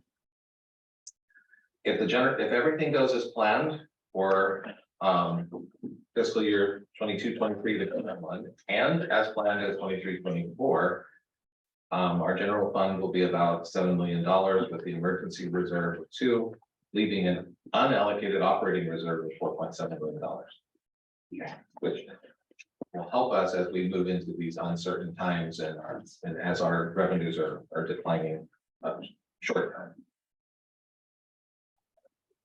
For the general fund revenues. So we wanted to just show you a picture of where the revenues are. The largest piece there, the dark blue, and in your binders, you have the percentages on the pie chart. There was a suggestion to move them off to the legend. So that's how we have them presented here. But 33% of our revenue is property taxes. 9% is our Bradley Burns. 17% is Measure Y, and 8% is Measure S. So you can see between those, that's predominantly the makeup of the revenue that affects the city. So the only caution that we have is that in a true economic downturn, this can seriously affect the city. If we get hit with a pullback in spending and a reduction in property values like we saw in 2007. Here's how our funds are appropriated. Again, the largest pie there is public safety. And so there's public safety, and then the other purple piece is the fire. So the combination of the two represents 54% of our budget as in for public safety. Moving to Measure Y, so very quickly, Measure Y was passed in 2012. It's a temporary emergency 1% sales tax, and it will sunset in 2032.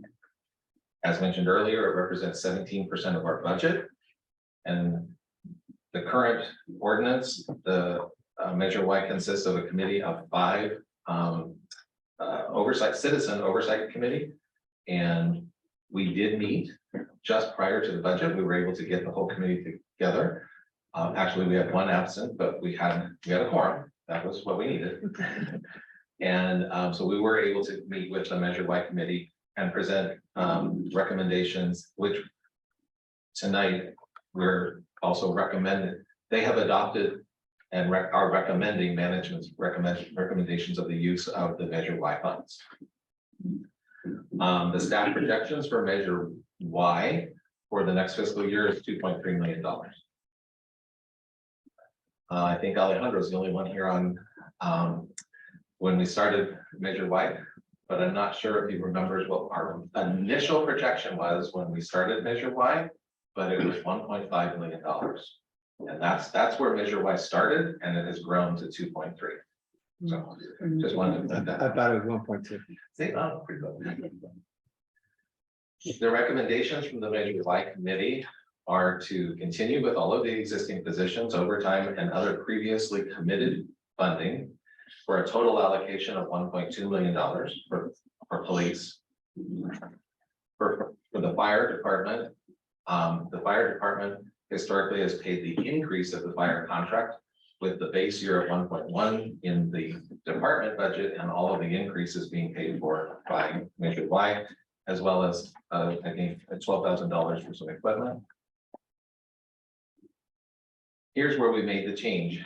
It shows up in administration, but taking what we've heard from the council over the last several years, the council would like to see more one-time expenditures in the Measure Y fund as opposed to some ongoing costs. We still have the CDTFA administrative cost, which is 1% of whatever we collect is what we have to pay the state. We are recommending the computer replacement. We have a number of computers. It's $45,000 out of this year's allocation. We have a number of, these are staff computers that are in the police department, city hall, the recreation center, everything that's not in an enterprise fund. And we have 30 computers that are needing replacement that are not going to be compliant with Windows 11. And so this causes us security issues and makes that man kind of tinge at night, not to be able to sleep. So we have a big undertaking to be able to replace these so that we will not have any security breaches.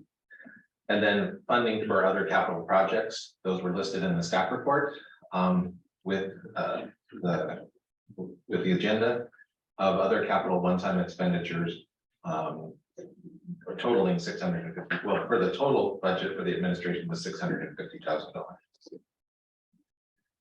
Measure Y allocations are seen like this, but the majority of them are going to public safety, to police and fire. The administration 19% is predominantly the capital one-time expenditures. The committee also recommended an allocation keeping with what other committees have done in the past, with a small allocation to be transferred over to the capital infrastructure reserve fund. Moving on to Measure S. Measure S is a 1.5% sales tax measure. Was passed in November of 2020. Again, the centerpiece of that is the establishment of our own Parks and Recreation Department. The total cost of all measure activities net of revenues is $1 million. What that means is the city's contribution towards recreation is currently $1 million. That's $1 million beyond what we collect with Measure S and what we collect for recreation fees. The allocation of Measure S funds, 46% is going to recreation, 35% for our parks, that's the majority of it, and then we still have the animals and community engagement. That small sliver is the CDTFA, 1% that they charge us. Next, the city has 4 enterprise funds. Water, wastewater, solid waste, and sanitation. We are currently in the 3rd year of the water and sewer rate study. So this is kind of just letting you know that another one's coming. It's amazing that it's been 3 years already. The water fund is projected, revenues are projected at $3.7 million with expenditures at $4.4 million. Total expenditures related to capital expenditures are $1.3 million, which is in line with the rate study that was performed. So without the capital expenditures, the fund would have a surplus of $600,000. The water funds has 2 remaining debt service loans, the 2001 system improvement note. I will say that that loan will be paid off in September of this coming fiscal year. So one more piece of our debt is going to be retired. I'm sorry, that's not the improvement loan. The retrofit lease will be paid off this year. We have the notes payable, the bond has until 2034. I got ahead of myself. The 2008 retrofit lease will be paid off in September. When you were getting everybody here excited. I know. I know, it was just. That's a 66,000. Just to show a picture of how the appropriations go. Salaries and benefits are 30%, services and supplies 34%, capital projects at 29%. This is what I consider to be the model of how an enterprise fund should be looking, that we should be spending about 20 to 30% in capital improvements and making sure that our infrastructure is being renewed. And so this is with a very small sliver of debt service. So we moved to wastewater. We're anticipating 7.3 million in revenue with 8.4 million in capital or in expenditures, $515,000 of that for capital projects, which is slightly below what the plan called for, but we have some of the other projects that are being actually funded through ARPA that will have the largest single expenditure in this fund is our debt service payment to the state, which is $1.5 million. And that will not expire until 2040.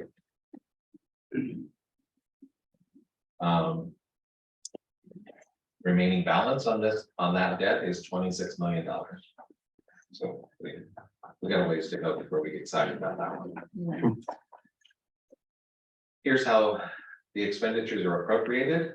And so as you see on this one, where we've got salaries and benefits, on this one, our debt service is pretty large at 18% of total revenue or total expenditures for this fund to manage the debt. And if you'll recall during the rate study, that was the challenge that we had with our covenants with the loan and making the covenants and making sure that we had sufficient revenues to cover the covenants. The solid waste is projected to have revenues of $3.4 million with expenditures and transfers so expenditures and transfers of $3.7 million. At the end of the fiscal year, excess funds are transferred to the general fund as our franchise fee. And rates for this fund are set by Tri-Cities. In fact, that will be coming to you shortly for you to adopt the Tri-City rates. And this one, usually the majority of it is supplies and services, and it's our contracts with Tri-Cities and the solid waste authority.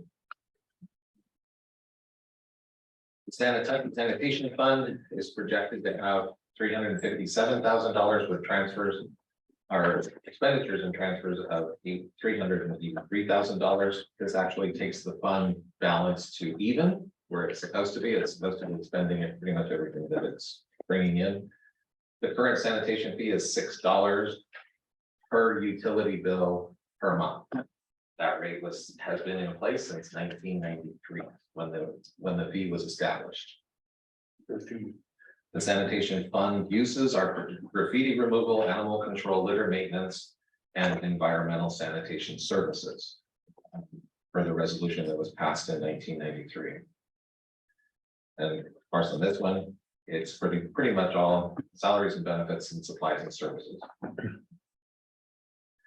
Our special revenue funds, those are the next grouping of funds that we have. These are funds that have revenue sources that are earmarked for specific things, meaning they can't be used for police or fire, they can't be used for general fund expenditures. We have streets and transportation, those are predominantly our gas tax. It's our TAMSI Measure X funds, gas tax and SB1. Community development is predominantly the CDBG grants or other grants that we receive.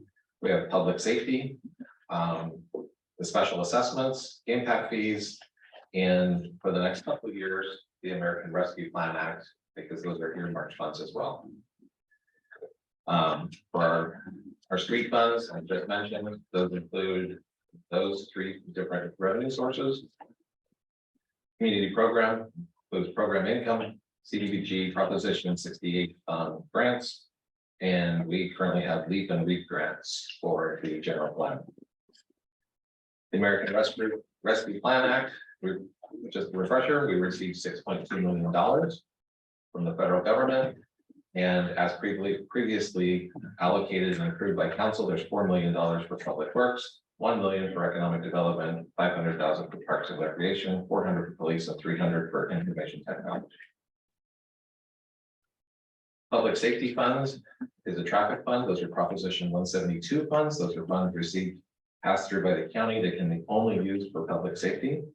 Asset forfeiture funds, vehicle abatement, fire training, and CSA 74, which allows for equipment and supplies for our fire department.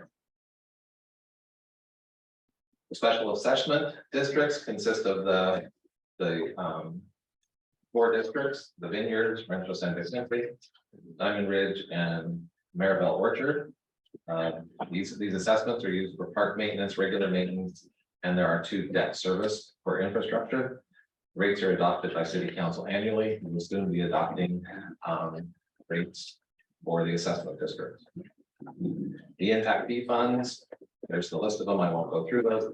These are developer paid to assist the city in infrastructure needs as a result of the growth of the growth of the city, and all paid by developers. The impact fees show us basically a glimpse of the growth of the city. As those funds grow, that means that we're pulling permits and there's a lot of growth in the city, and it's an indication of that. Expenditures appear as capital projects in the impact fee funds, because usually those are adding new services. And so the only thing that we have only one project in there for this fiscal year. The successor agency. I won't go through all of this. We all know that we were dissolved, and last year we received the Department of Finance approved our last and final ROPS. So we're basically just on autopilot at this point, and we're only servicing the debt. All properties have been sold. We do have the successor housing fund that is city money.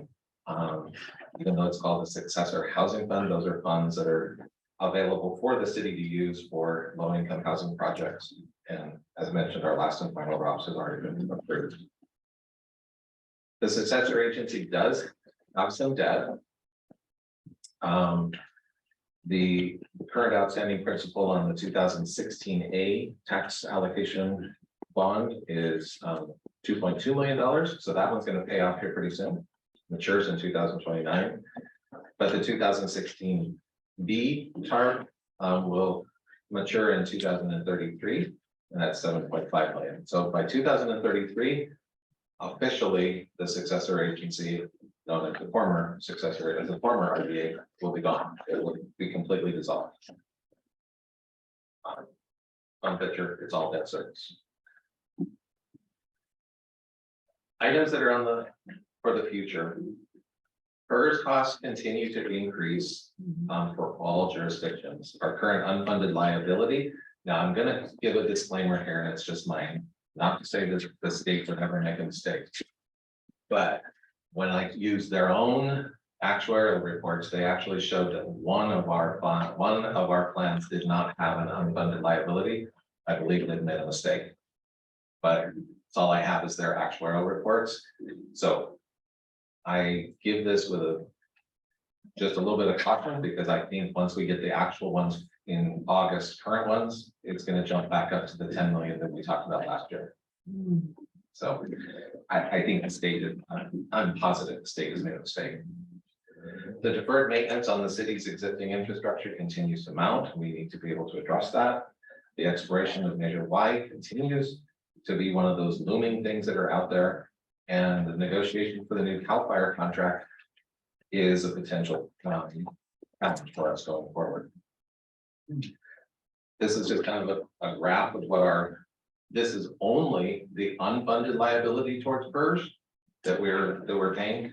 And I think this chart actually should be a little bit higher, but again, I know that unfunded liability has been an interest of the council in the past, so I wanted to present it, but I do want to provide that disclaimer. So for this evening, we're asking you to consider the adoption of the joint resolution accepting and approving the 2024 fiscal year proposed budget, authorizing the city manager and the finance director to realign the current fiscal year's budget to reflect the estimated actual revenues and expenditures for the current fiscal year. Approving the position allocation for fiscal year 2023-24. Approving the salary schedule for the city's classification and compensation plan for 2023-24, including compensation for city council and planning commissioners. That is a requirement by PERS that we adopt that every year. To reaffirm the city of Soledad's emergency contingency reserve policy, and to approve the establishing the proposition for general fund appropriation limitation for the fiscal year 23-24. In conclusion, as mentioned, this is the budget as presented to you this evening is a balanced budget. The city is positioned well to weather any upcoming recession or downturn. The city will continue to look for new revenue sources to offset some of the rising expenditures that are coming forward. And to meet the needs of our infrastructure maintenance. The city should continue seeking sources of funding of capital growth. And to accommodate our community, and the city should be commended for building a healthy reserve well in excess of its original goal that has now positioned the city to weather an economic downturn. On behalf of the staff, we worked really hard on this. And as our new city manager, we thank the council for your support in the past and in the future. And while we have some challenges, we believe that we are positioned to overcome those with careful planning. And that concludes the budget presentation for this evening. Thank you, Mike, for all of that information. So let me bring it to the council, and then we'll take it out to the public for any comments from the public. But I'll bring it back. I'll open it up to the council if there's any clarifying questions for you. And then we'll go out the questions to the public and then come back for any final comment for the council. So if council, if you have any questions, just feel free to. Through the chair, just a couple of questions. Thank you, Mike, for that excellent presentation, for the breakdown. And as always, you do an excellent job in putting that information in a palatable manner. I'll say is that because it's pretty dry for the most part. I know that we I saw mention of the $2 million that we received for the sale of the cell phone towers. Where was that? Was that put into the general fund? And that's going to offset any for the expenditures? So actually, good question. So the proceeds of the sale of the cell towers, when it does come back to the general fund, we have actually put that into the capital infrastructure reserve fund. So that's where it's parked right now. It's part of the $3.8 million. Okay, that was one of the questions there. Another one is having to do with on the ARPA funds. We identified for one, the 400,000 to the police department, which actually was earmarked for the youth violence prevention program. And as it turns out, the Partners for Peace contract is 150,000.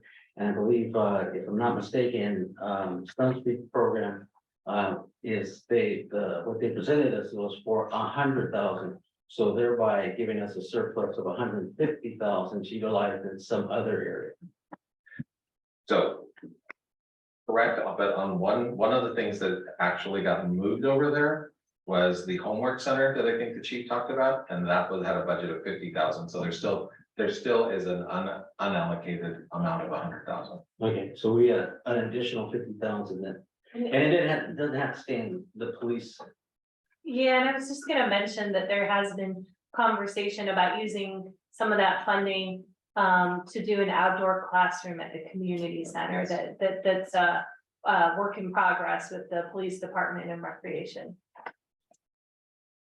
So my understanding that this money was earmarked again for the youth violence prevention program, and the two programs that we brought on were to address those issues. The computer lab area. It works, it's very, very nice. I got to visit that, and good idea with that, but the outside portion of it, you know, how it's gonna be utilized, those kind of things. So I know we have to spend that money by a certain time, but if we have other areas that we may be able to put this in, because we've already moving, we have a computer center, we have two agencies or two contracts running out there to provide that. So it might give us an opportunity to look at some other items that we may want to do. So, with that said, the last thing I have is a question regarding CAL FIRE.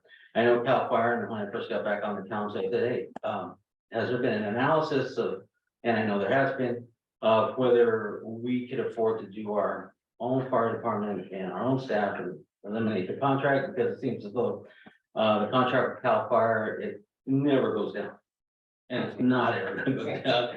And you know, just like we were surprised last time they came before us and asked for an additional 70,000 for a battalion chief, and that's not the full cost of it, but we share it with everybody else, the other counties. So again, are we getting to that point? It may be an opportune time to take a look again, how we could address that, and possibly if we could establish a fire department that may be equal to or lower cost than we're presently being charged for. That's seen in you know, an opportunity to possibly save some money and also have some ownership of that fire department. I know CAL FIRE does an excellent job for us, and the good communication. But again, you know, being able to have that fire department here, having those people that hit that fire chief here is, I think, important for our city. Those are the only items. Thank you. And it's certainly a time that I think we're more than happy to perform the analysis so that we have all of the right information as we move into negotiations, knowing that we're looking at some potentially pretty sizable increases. So, Thank you. Yeah. Okay, thank you. Any other, Councilwoman Corralejo? Yes, thank you. And again, I just wanted to thank you, Mike, for you know, presenting a very comprehensive and understandable budget, and also to thank you and Megan both for sitting with myself and Councilmember Cabrera. I think it was last week or the week before. All my days are overlapped now. Yeah, it was last week. Yeah, okay, awesome, thank you. So I just had a couple of questions. I know that we have some money set aside for animals. And so I was just gonna ask, I know that SNP bus, I believe we were informed when Ed was still here, that SNP bus had suspended the services to Soledad due to burdensome insurance requirements, I believe was what he stated.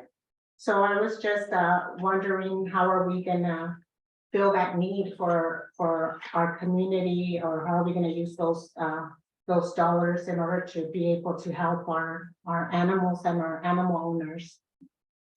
Well, in the current budget, we have funds allocated. Mhm. However, I will say that we have had a difficult time getting a quorum of the Measure S committee. Yeah, We were unable to meet prior to the budget. We tried after the last council meeting to poll all of the committee members to try and get another committee member or committee meeting. If not ahead of the budget workshop after that, but before this meeting, and we were not able to get a quorum. So we have money allocated, not specifically for SNP, but for program costs. We're hopeful that we're gonna get a committee together, but we have also been informed after the presentation or after the development of the budget that our SPCA costs are going to almost double for the next fiscal year. mhm. Okay, and then, also going around, along with, council member of Pro Tem, sorry. I know that we did discuss the, ARPA funds, and it sounds like there's about a surplus of 100,000, but also as we discussed when we met last week, we also have that 30,000, which was due to the interest that we have, gained from the ARPA funds that we have, saved, so I guess that money also as the council we need to decide how we're gonna utilize it or not. Well, actually, if you recall, when we did a presentation, I think maybe a month ago or a month and a half ago, we actually indicated that we were going to have that interest income and that the cost of the kitchen was exceeding what was budgeted. Okay, And we that's had right. allocated that money for the kitchen remodel. Yeah, okay, awesome. I just have a couple more, literally two more. I know the cell towers, you know, we did get that money, but also I believe we were gonna be getting revenue as well from new customers that came from that. Is there any projections on how much that's gonna be, or have we received any payment on that? That I'm not able to speak to, I apologize, but I'll make a note of it and we'll get you the information. Yeah, okay, and then my last one is just, I think, just sharing the same concern as everyone else, that Measure Y, you know, is has a sunset. And just, you know, I feel that we need to start coming up with permanent, you know, solutions to be able to get that money or make it permanent, because it is a pretty big chunk that goes to, you know, to our public, what's it called, services, so. You know, just kind of have that address. I feel like we have had it in the back burner for a while. I feel like we need to kind of put it to the forefront a little bit more, you know, that way we're not backpedaling. So, but I think for now, that's all I have. Thank you. And without being nagging, I will continue to remind you. Thank you. Alejandro, do you have any comments? Yeah, I have a comment and then I have a couple questions. The comment is in regards to the Clean Water State Revolving Fund. You know, it seems pretty amazing that in 15 years, $34 million has been able to be paid. So that's, you know, and it's been through the creative planning and looking at ways of changing the structure of the bond as far as, you know,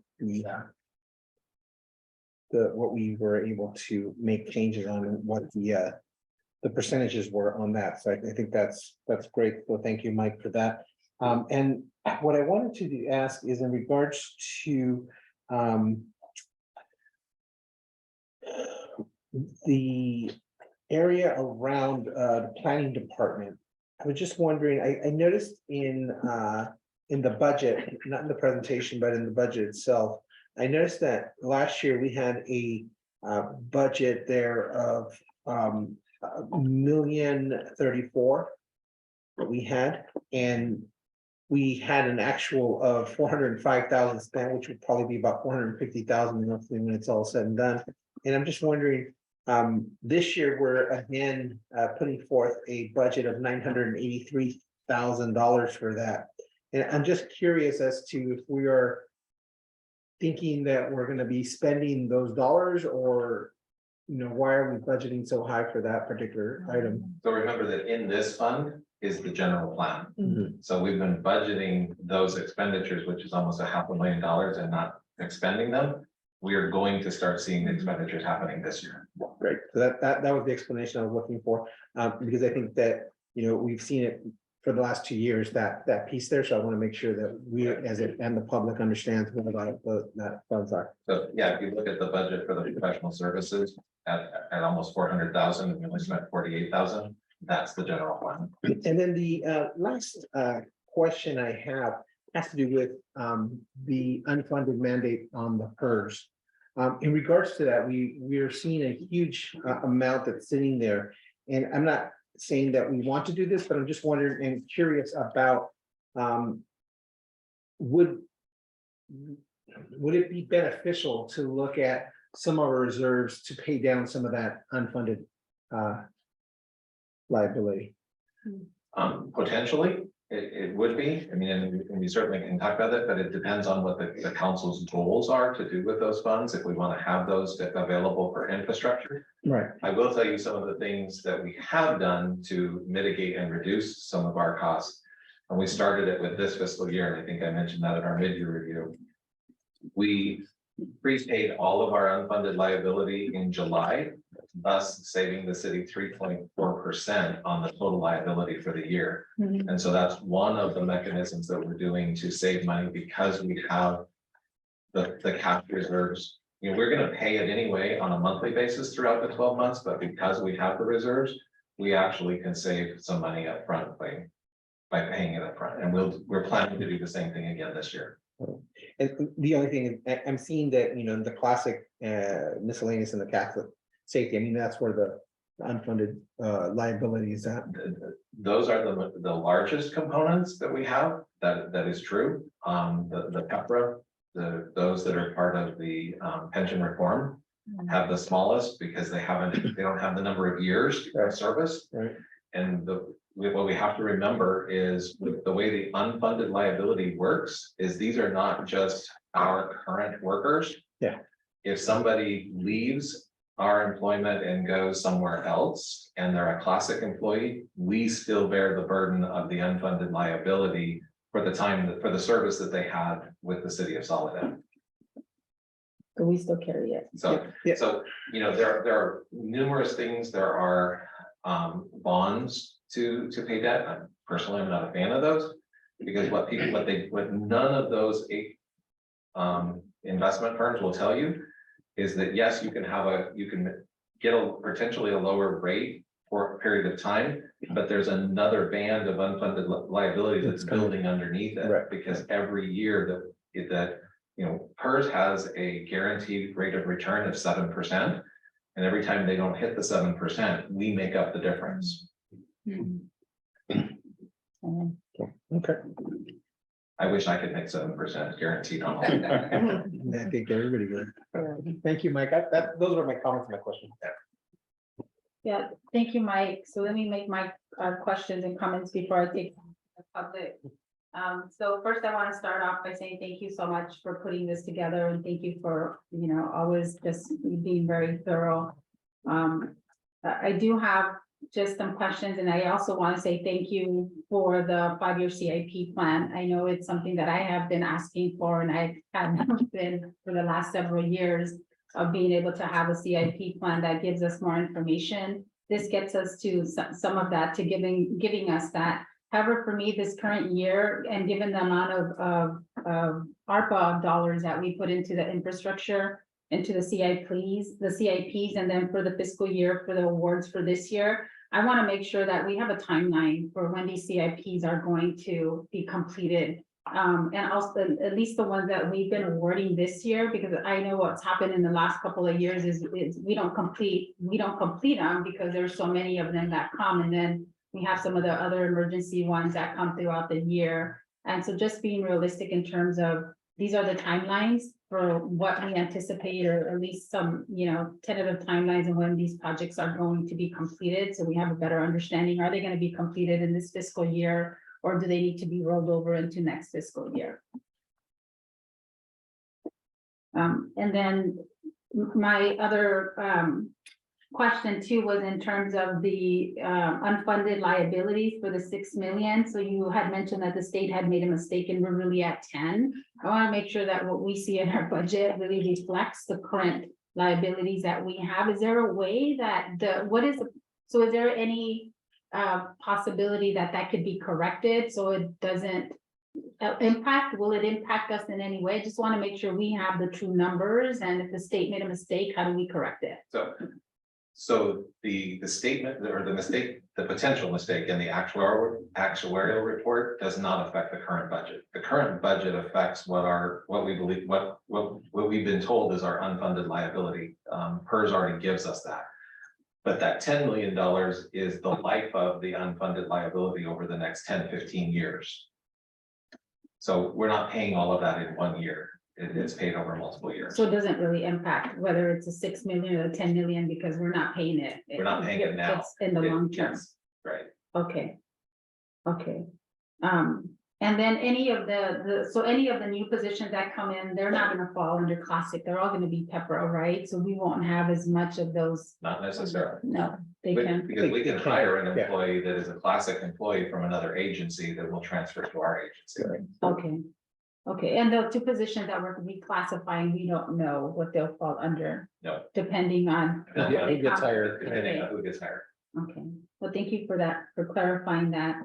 And then my other question is too, and I know that it's been said, but on the Measure Y, I think for the last several years now, we've been asking staff to be able to put together a brochure, flyer, information awareness that we can be sending out to our community members that gives them information on what's being funded under Measure Y. And now that we have Measure S, I think it's really important. So, there's a lot of good projects that have been funded under both. So, I don't think a lot of our community knows where that money is coming from. So I know we've asked the last, I want to say 3 years, maybe, to be able to do, whether it's a quarterly report or an annual report as we get for our taxes, to be able to do that annual report out to our community or doing it during this budget process. I think it's important so they know this is what's being expended. This is a revenue that's coming in. Here's how we're expending your dollars. I think that's really critical to be able to do that. And if we could do it in a manner where it's not, so obviously social media is a tool, but somehow utilizing like our utility bill that we send out to everybody on an annual basis. This is everything that's been funded under these programs. And we haven't done it this fiscal year, but the previous fiscal year, we did do a flyer in the utility bills. And so we have done that, and I've made a note that we need to do that again. Yeah, thank you for the reminder of that. I think, as we get close to the sunset, I think it's important for us to be able to raise awareness of that money, how that's being spent. And then on the police vehicle replacement plan, I know Measure Y, obviously it's a recommendation. The past council hasn't supported the recommendation of the Measure Y committee, but I have a question in terms of the vehicle replacement plan for the police department. And so we obviously just approved some vehicle replacements for public works. And I think I've asked this in the past. Do we have a vehicle replacement, plan? And is this in alignment with that? What was the source of the data that was used by the committee to determine that there's a need for the vehicle? Was it just presentations from each department, or do we have that plan where we know, hey, these are all the vehicles that we have in our inventory and here's how those vehicles need to be replaced, and that we're incorporating that as part of the budget process? So we're working to get the plan together, and we'll share that with you. I do want to say that the vehicles that are in the Measure Y, those are the current lease payments for the vehicles that were replaced. So they're not new vehicles. Those are just the current leases for the vehicles that were replaced a couple of years ago. Okay, so then what's in there, we're not replacing, we're not adding a vehicle. No, we're not adding those. Those are just the lease payments. Oh, okay. Okay. And then on the computer equipment replacement, part of the city overall, and the changes to that, Mike. So do we have also kind of an inventory of all of the computers, our computer system? I know obviously Stephen has been working as he came in and as our IT, but to be able to have an inventory of, hey, this is all of our outdated system. This is the maintenance time that it's gonna, that we need to replace some of these computers? Do we have a plan for that as well? You mean that? Yeah.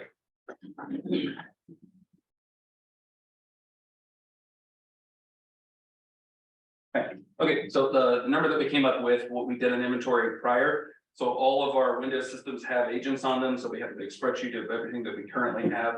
And they're laid out for each department. So the ones that are being replaced cannot be upgraded to Windows 11, they have to be replaced with newer hardware. So that is where that number comes from. So if you wanted to see, I have it broken down by department, I can give you. What we currently have for all the city, for each department, the ones that are staying and then the ones that are being replaced. Okay, no, and I just wanted to make sure there is that inventory and that we're saying, hey, all of these are the ones that we're gonna replace now based on these, we can't upgrade anymore, Correct. right? Those are the Correct. replacement ones, okay. Yep. Yeah, good. Thank Yep. you for that.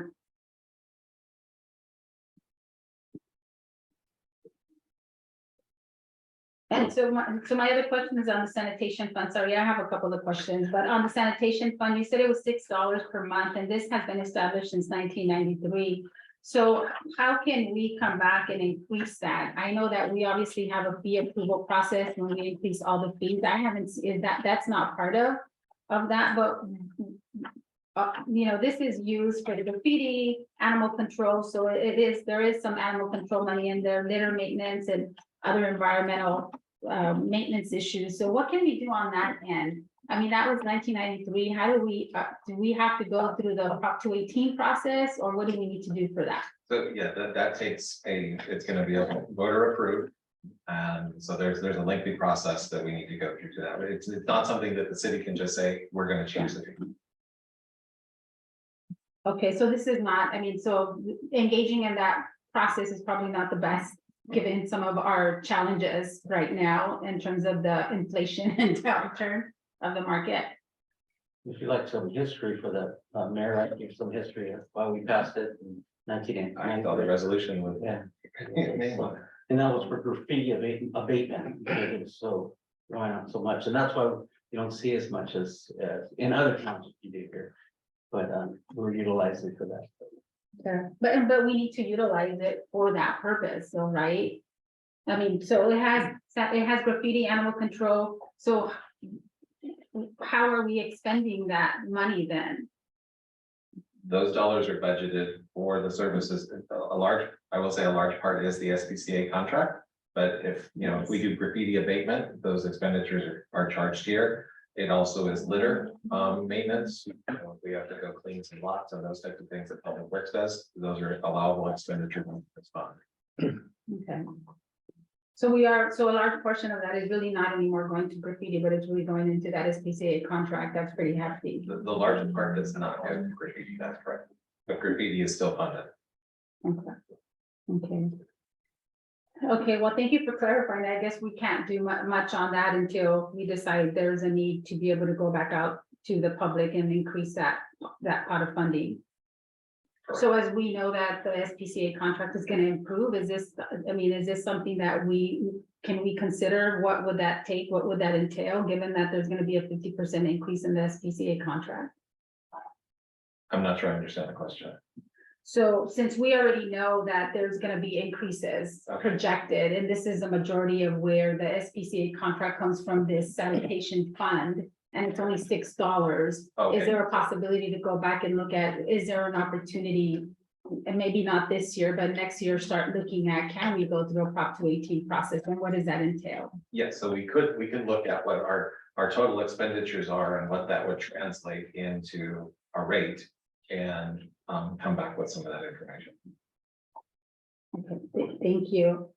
And then I want to go back to just what Mayor Pro Tem talked about, the funding that's still available under the Youth Violence Prevention Program. And just to reiterate what we mentioned already is that the $400 were provided for the youth violence prevention. And if there's any dollars that are surplus, or we have some remaining funds, to make sure that we're coming back and looking at how is that being utilized for youth violence prevention, so it doesn't get reallocated or shuffled somewhere else. And I know that when we looked at the youth violence prevention plan, it was only, I mean, there was only several components, right? There's obviously a lot more that can be done under that category. So I just want to make sure that if there's going to be, I mean, that there's a clear understanding that that's what the money was supposed to be used for, and that any discussion about how that's, how those remaining funds are going to be used, that it comes back to the council for approval.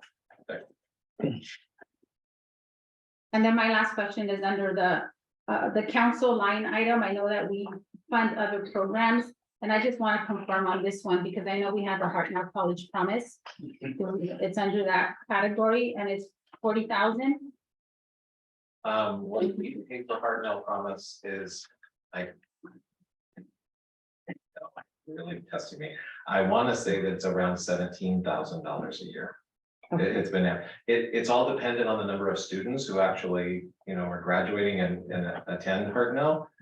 But I think our average has been around $18,000 a year. Okay, so sometimes we don't utilize all of the funding. Correct. It all depends on On the what number the of student students. enrollment is. Okay, and just a clarification on that, because I think what I understand is that we use it toward computers and support the kids with more counseling. And just a clarification on the counseling side of it, we don't pay for counselor salaries, right? With public dollars, if it goes to counselor salaries to subsidize the salaries of a counselor, I mean, I know that, I just want to clarify that that's not what we're doing, and if we are, is that allowed? Is that an allowable expenditure for the use of our public dollars? Actually, that's a question that I can't answer. I know that we've committed the dollars for the Hartnell Promise, and it's a per student charge that we get. How the college uses those funds, I could not speak to that. Okay, so I just, can we just clarify that, how that's utilized? Because I just want to make sure the counseling side of it, if we're paying those dollars per student, is that factor, counseling, is that money being used to pay for salaries? That's just my concern. And those are all the questions I had, so thank you, Mike.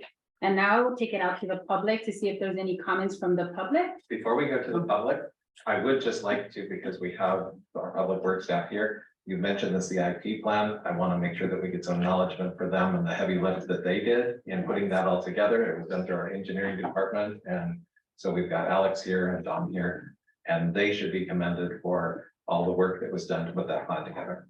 Yeah, thank you so much, Alex and Don. Thank you so much for Mostly Alex. putting that plan together. Yeah, it was really exciting to see, and thank you for the way it was laid out. Thank you so much for that. I really appreciate all the work that was done and provided, given to us. At least we have a comprehensive 5-year plan of how we need to really make sure that we're budgeting dollars for that infrastructure that's needed. Thank you. Okay, so I will take it out to the public. Are there any comments? Let me take it out to the public that's joining us here. Is there any comment from the public that's joining us in the chambers? Okay, there's no comments, so I will take it out to those that are joining us via Zoom. Is there any comments or questions in regards to the budget that's presented to us tonight? Okay, there's none, seeing none, then I will bring it back to the council. Council, if there's no other comments, then we're ready to make a motion to make the approvals. I'll go ahead and make the motion. It looks like there's 2 resolutions. I know one wasn't listed on here, resolution 5951 and a resolution SA 2023-01. So it was just, it's, the only thing that's missing is it's one resolution, but the one resolution didn't Didn't have the include number. both the city ordinance number and then the successor agency number. Okay. Okay, so we have a motion on the floor. It is a joint- it is a joint- It is a joint resolution, yes. Yes, so we can be clear on that. So, council, all in favor, say aye. Aye. Any opposed? Okay, so motion carries. Thank you so much again, Mike, for all your work on the budget, and another successful, hopeful year. Thank you. Thank you. Okay, council, so at this time, we will move on to our next item on our agenda, and I lost my. Okay, so it's B2. Thank you. Ordinance number 762, an ordinance of the City Council of the City of Soledad, amending chapter 5.32 garage sales of Title 5 Business Taxes, License and Regulations of the Soledad Municipal Code, and I will turn this over to Don. Oh, no. How about I will Mike? turn over to. I'm Mike, yeah. Yes. and, Sorry, Mike. No, that's fine. This is the garage sale, right? So we have before you an ordinance that was prepared basically at the direction of the council after a couple of discussions over a series of meetings and the actual implementation of the changes was pretty straightforward. We heard from the council that the changes that they wanted to have made was to reduce the cost of the garage sale permit. And then also to increase the maximum number of garage sale permits that could be issued from 2 to 4 per year. So you have attached to you the ordinance in underlined strikeout format. It's the section of the code. It's section 5.32 of Title 5. And so the majority of the changes occur in that one section. We indicate that there was some previous language in the old code that said there was no fee at all for permits. So we have changed that language to indicate that the fee will be established on an annual basis in the Soledad master fee schedule. And the direction that we received from council is to reduce that fee from the current fee, which I think is at $31.50 to $15 per permit. There was also a suggestion at the last council meeting that we look into who would have responsibility for regulating actually the garage permits once they're issued and so forth. And this ordinance doesn't directly impact that issue. It'll be something that the city manager will take up with the department heads and make a decision as to the best allocation of resources for the enforcement. And also there was a suggestion that we use a color coded system. And that again, won't be part of the ordinance, but will be part of the administration of the changes to the ordinance once they're implemented. So you have before you ordinance number 762 for purposes of introduction, waiving reading, and just reading by title only. If that happens this evening, this will be brought back to you for consideration of adoption at the next council meeting. Thank you, Mike, for bringing that back. Promptly. So council, are there any comments or questions? I think it's pretty straightforward from the last discussion we had. Yeah, just through the chair, just again, like for staff to understand that during this process, I've heard the complaints about, I gotta go here to get my driver's license turned over to the police department, I gotta go here to get my trip. If we could just streamline that, so it can come to one county, and I know you guys are gonna work through that. So that's one thing I'd like to emphasize is that they don't have to go wait in line over there, or there's nobody there at the time to help them out, and they just want to get in there, get their permit. So we kept the current language that says that all the permits will come to the city clerk. So they're gonna all come to Darling for the time being, unless there's some specific change to that, but that's the process that we're gonna use. So. Yeah. And there was mentioning some, they had to give a driver's license some to the police department to identify themselves. Yeah, my understanding is that that's not a part of the ordinance. That's not part of the. So they don't have to do that. Anyway. Yeah, so do they require, or Mayor Pro Tem, just to follow up on your question, so do they have to submit, they have to complete an application? There is there's a permit application for garage sales, right? Yeah, so we can have those also online, so those are fillable. I mean, I know that, I mean, for some people may want to just, come and pick it up or do whatever, but I think for a lot of people that want to do it, it's easier.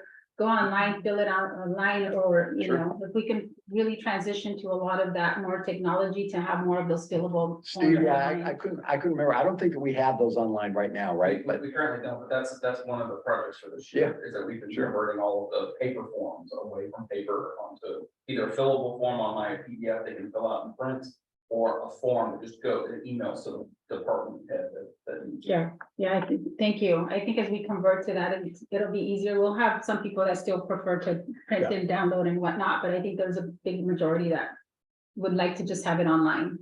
Okay.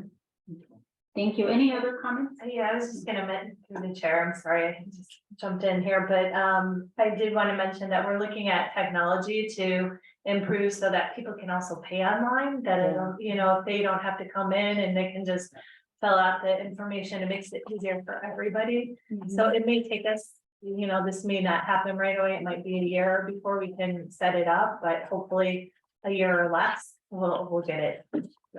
Thank you, Megan. And I think for many, we have a large percentage of commuters that work outside of Soledad.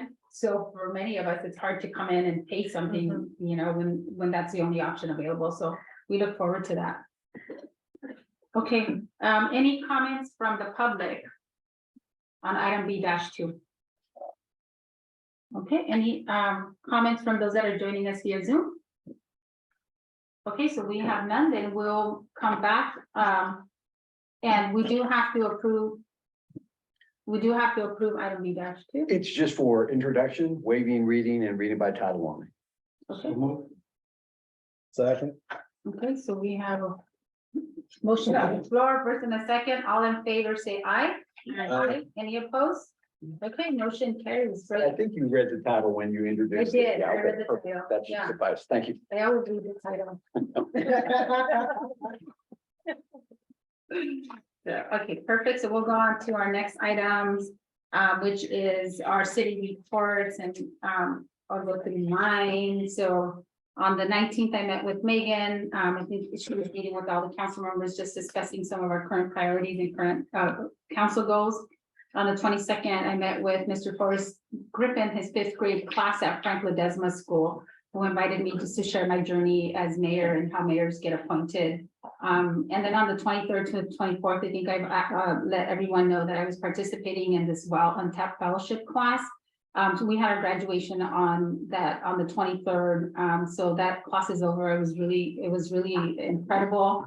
If anyone wants information, let me know, but I really encourage the council to take advantage of these opportunities that are available. There is part of the classes, we have to put together a forum, and we're doing a water 101 forum for elected officials and local stakeholders. So I'll give you more information on that, and I am doing that in conjunction with Councilmember Anthony Rocha from the city of Salinas, who was also part of the WOW class.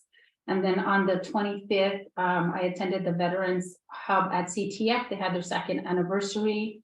Mostly on my role as Senate, but I was also recognized as mayor. And this is, for me, was important to be able to be there, to continue to be able to establish better relationships with CDCR. And I know that Councilmember Cabrera was there as well. So I think it's important, as we've discussed in the past, to be able to engage more with CDCR. And on the 25th, I attended the George Floyd Reimagining Policing, Inclusion and Diversity Symposium that happened in Seaside. And I just really commend their police department. They talked about this project called a pilot program called Lights On. So what it does, it's supporting the residents that get stopped for minor traffic violations. They work with different vehicle repair shops, like if they have a broken tail light. And what they do is they provide them with vouchers to be able to fix the repairs. And I know that, I think for many of our residents that may have some financial challenges, this is a really great pilot project. So I want to see how we can look at if there's an opportunity for us to be able to do that as well. And on the 29th, I attended the Memorial Day service in Soledad to just thank you to the Legion Post 32 and Chief Wasson, who was the guest speaker on that day. And then on the 30th, we had the youth gun violence. So just want to do town hall for youth gun violence. Just want to say thank you to the middle school students who spoke, gave their testimonies to the teacher Ty Vossler, to our Soledad Youth Council, and to Chief Wasson also for helping to coordinate. We did have Partners for Peace and Sun Street Centers that were there, and we also received coverage on KSPW.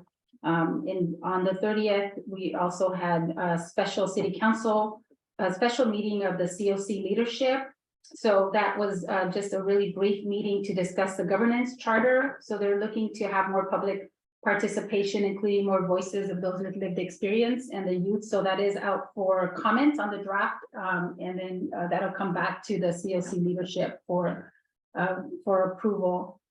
And then on the 30th, we presented a proclamation to San Vicente Middle School on their 70th anniversary.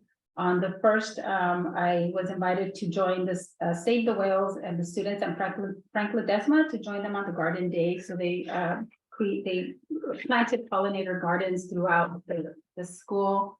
And then I was invited also to attend Jack Franchoni School on their career day. And on the 2nd, attended the Monterey County Mayor's meeting. Topics of discussion were really based on housing and homelessness, looking at how we can access more state dollars. So there was a discussion with all the mayors about bringing someone from, a representative on the housing front from the Cal Cities to be able to provide us with more information on some of the dollars that would be available through the state. And then on the 5th, I attended the Soledad Youth Council Accessible Spaces Forum. So just want to say thank you, shout out to our youth council for all of the great information that was provided, to our staff, Jessica Potts as well, and our recreation team. And Megan, also thank you for attending to be able to listen out to all that valuable input. And then this morning Jesus had the Civic Engagement Academy stop by to say hello to the participants. So excited about that moving forward. And then attended the 8th grade middle school promotion today. So I want to say, congratulations to all of our 8th graders, and also for many of us that went to school there. One of the things they said is, once a Trojan, always a Trojan. So I'm glad to be a Trojan. But congratulations to the class of 2023, and also congratulations.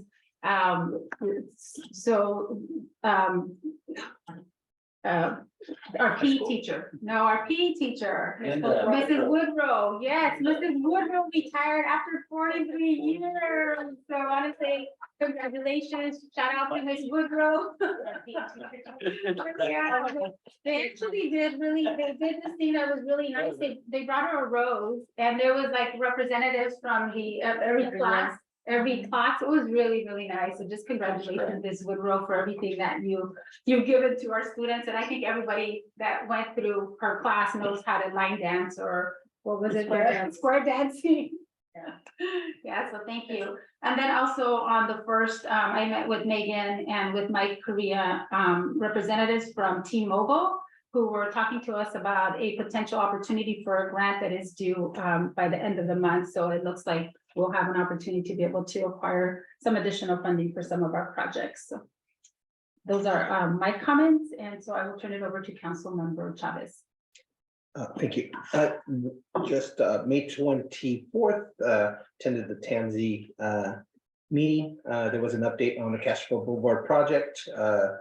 There's been 29.5 million that has been secured for that project. It is the first phase of the 156 improvements that'll happen over the next few years. The one hiccup, and it's usually the hiccup, PG&E is not going to do their part in what they need to do in regards to that project until late 2023. So it's slowing down the project just a tiny bit, but they still think they'll be able to get the project up and running as far as construction by June of 2024, which is the projected timeline. If anything does happen, it might be because of that. The other update is State Route 68 will be starting their community engagement of some of the safety improvements that will happen, which will include analysis of change in some of the lights that are there, the timing of lights, as well as roundabouts. So there's going to be a study on both of those items, and there may be a combination at the end where there will be some roundabouts and some improvements on some of the lighting, traffic lights that are there. In addition to that, there was an update on the Highway 101 safety improvements. And those, at least the first piece of that on Spence Road and some of the widening there in that area, as far as how traffic comes in and out on northbound, will start by the end of this year, both for the 101 highway safety improvements and for the Highway 68. There's a projected amount of about $160 million in Measure X dollars for those projects. In addition to that, I did attend on last Friday on June 2nd, the Broadband for All workshop that occurred at CSUMB that was put together by MBET as well as state representatives speaking about the BEAD. As far as trying to get broadband for all, and to the different, talking about the all the three phases that are going to be moving forward with that project throughout the state of California. And so I did facilitate part of the workshop. I was one of the facilitators that they used for part of the workshop. In addition to that, I did attend the this past Monday, the Solidarity Youth Council Accessible Spaces Forum. And so that was a great opportunity for us to listen to some of the concerns specific to youth in our community, both within the school district and within our city of Soledad. And then lastly, today, I did participate in our South Salinas Valley Broadband Authority meeting.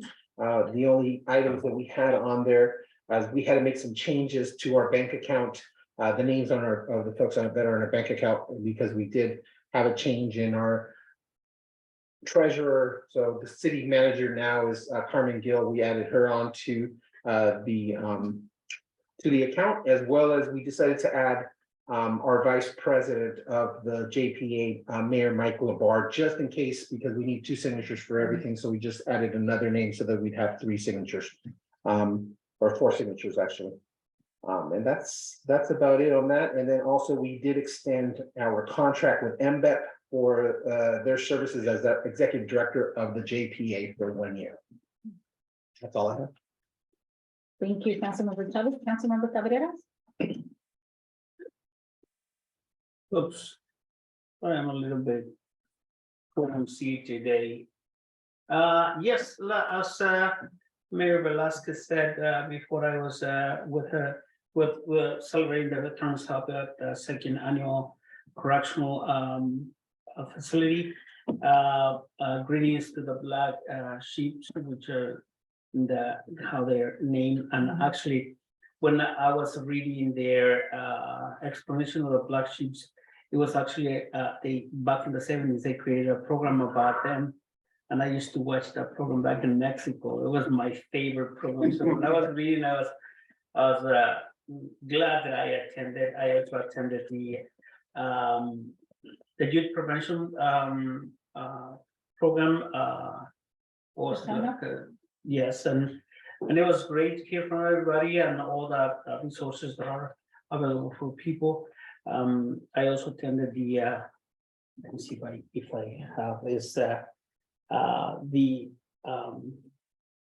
Rotaract ceremony at Harvard College. It was really good to see how our youth are getting into their leadership roles, and it was impressive for me. I know that you guys were there as well. That and the memorial as well. The memorial as well. And then the Memorial Day, I was in charge of bringing all the instruments and taking them back and forward, and we at least it is always a really good experience for me to participate in that, because I can see the people that fight for us, that put their lives in the line to create the country that we live in. And lastly, I made arrangements for I work. We are very busy during this time, but I made arrangements so that I can attend, and I believe it's next week, the Soledad Historical Society. So I'm going to be a regular there. Good. Thank you. Thank you, Councilmember Cabrera. Councilwoman Corralejo? Yes, I have a few events that I attended. I actually went to the Historical Society Museum. It was on Thursday last week during the farmers market, sorry. And it was real nice. They made you wear a mask, so I felt like I was undercover, and I got a real nice tour along with my daughters. I really appreciated that. There's so much history there.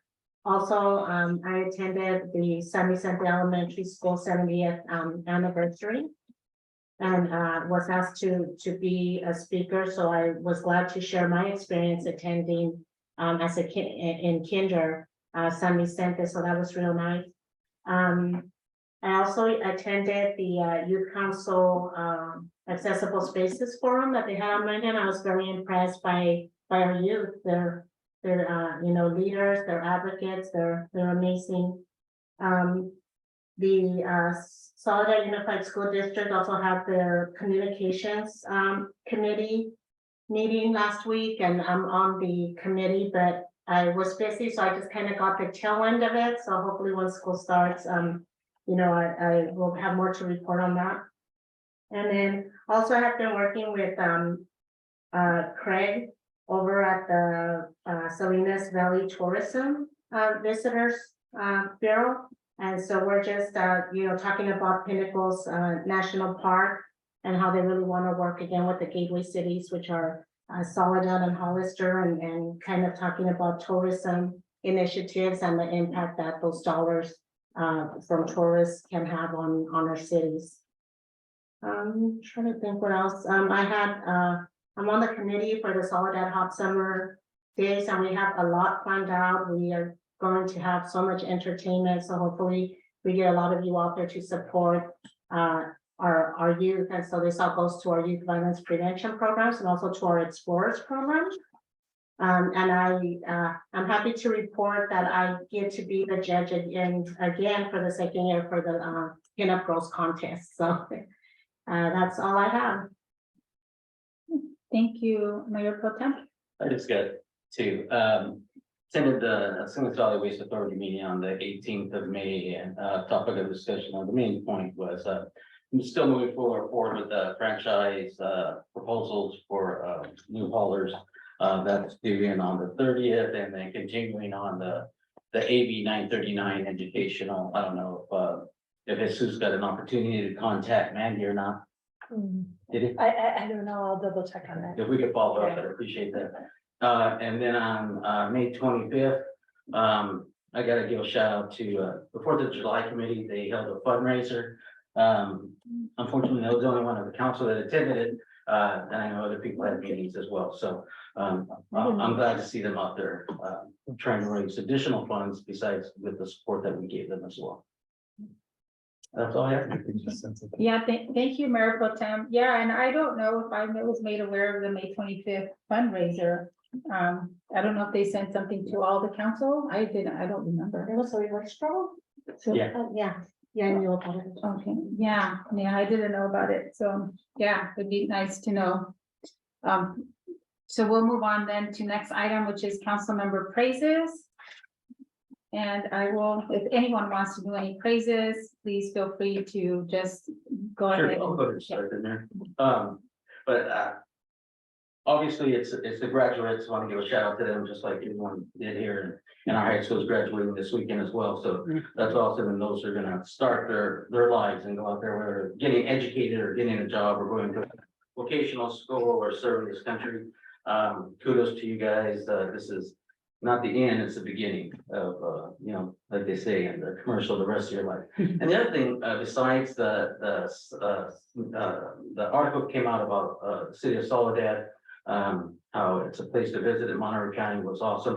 And so I want to give a praise also to, we were on national TV on NBC News with the Braga Ranch, Braga, and their technology that they use to get rid of weeds, utilizing lasers in the machines themselves. And it sits all that on there, and they utilize the fields, or have pictures of the fields here that they're on TV. So shout out to them, Braga Ranch, and you know, on the cutting edge of technology and putting, you know, having Soledad on a positive note out there as well. That's all I have. Yeah, thank you, Mayor Pro Tem. Councilwoman Corralejo. Yes, thank you. For me, I also wanted to congratulate all our graduates, our eighth graders that graduated today. I believe yesterday was the 6th grade promotion. And then of course, Saturday, we're going to be having our high school seniors graduates. I'm definitely excited for them and looking forward to volunteering at their sober grad. And then also I wanted to just bring up that I wanted to congratulate everyone that has had an impact in our city, all the leaders, the pioneers, families, everyone that sits on the council, past and present, and just wanted to let everybody know that the Smithsonian Magazine selected Soledad as one of the top 15 best small towns to visit in 2023.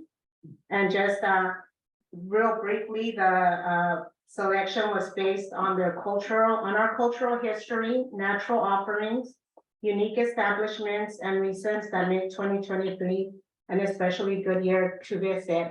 And they did name our our container village and a couple of other things that we have, initiatives that are coming up. So it's happening in Soledad and the best is still to come. Thank you.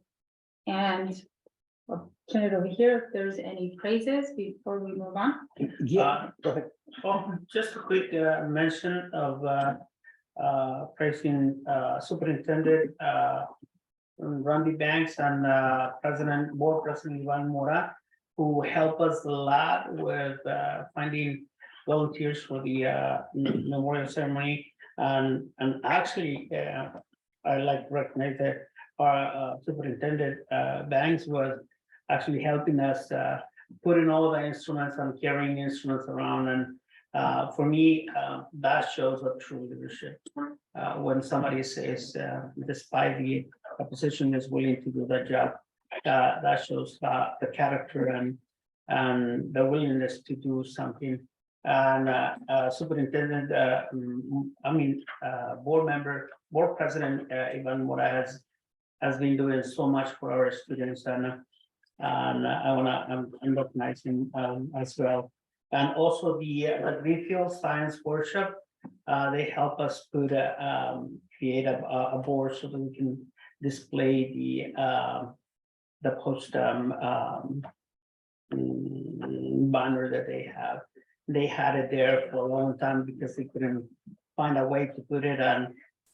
These guys helped us create one and post it on the cemetery, and it was very easy to carry and everything. And lastly, I want to mention the graduates. I was invited as well as to be in the promotion yesterday, but personal situation did not allow me to attend.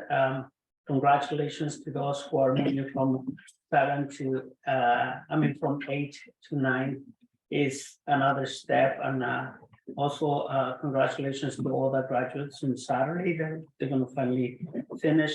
And I want to end with this note that I know that this weekend we're going to have a lot of celebrations around in town because of those two situations. And one of the reasons why, well, the main reason why I mentioned this is because about a week ago, somebody that we know for a long time died because of somebody drinking and driving, caused an accident, and that person died. And that was a person that was, well, I never saw her serious. She was always smiling. She was always active. And I want to make sure that I mention this because we are going to have a lot of people celebrating, and let's keep it that way. Let's keep it a celebration. Let's not cause situations in which somebody has to cry because of that. Hopefully everybody enjoys themselves in these celebrations. Remember that we have a 10 o'clock, what's it called? Curfew. I heard a banda the other day at 11:30, and so make sure, remember that somebody else is probably working the next day. Somebody else has children that want to sleep, and a few of our residents also have dogs or pets that don't feel that comfortable when they hear that sound. So thank you so much for congratulations to all of you guys, and especially Jesse Del Villar, who is graduating this Saturday, and my daughter, Diana. Thank you. Congratulations. Yeah, congratulations to all the parents. Yeah, congratulations to all our graduates and all the parents, all the teachers. It's incredible. It really does take a village, right, to raise a child. So want to make sure that we acknowledge everyone for that. So congratulations to the class of 2023. I also want to just make some comments too, and want to also congratulate and say thank you to the MCVVB, who has, done a lot of recent articles in terms of South County and really featuring Soledad in terms of, helping us to be the 15 best small towns to visit in 2023. There's been a lot of work in the past couple of years. And so I think it, obviously started with councils prior to us, just trying to really make sure that Soledad was in the map, and then continuing that work to see how we can better improve our visibility. So I want to say thank you to the CVB, because I know that I've seen more articles under C Monterey. And also big shout out to Kim Stemler. And their Soledad actually is one of the cities that's featured on the May 25th. I think, I believe I had sent out an email.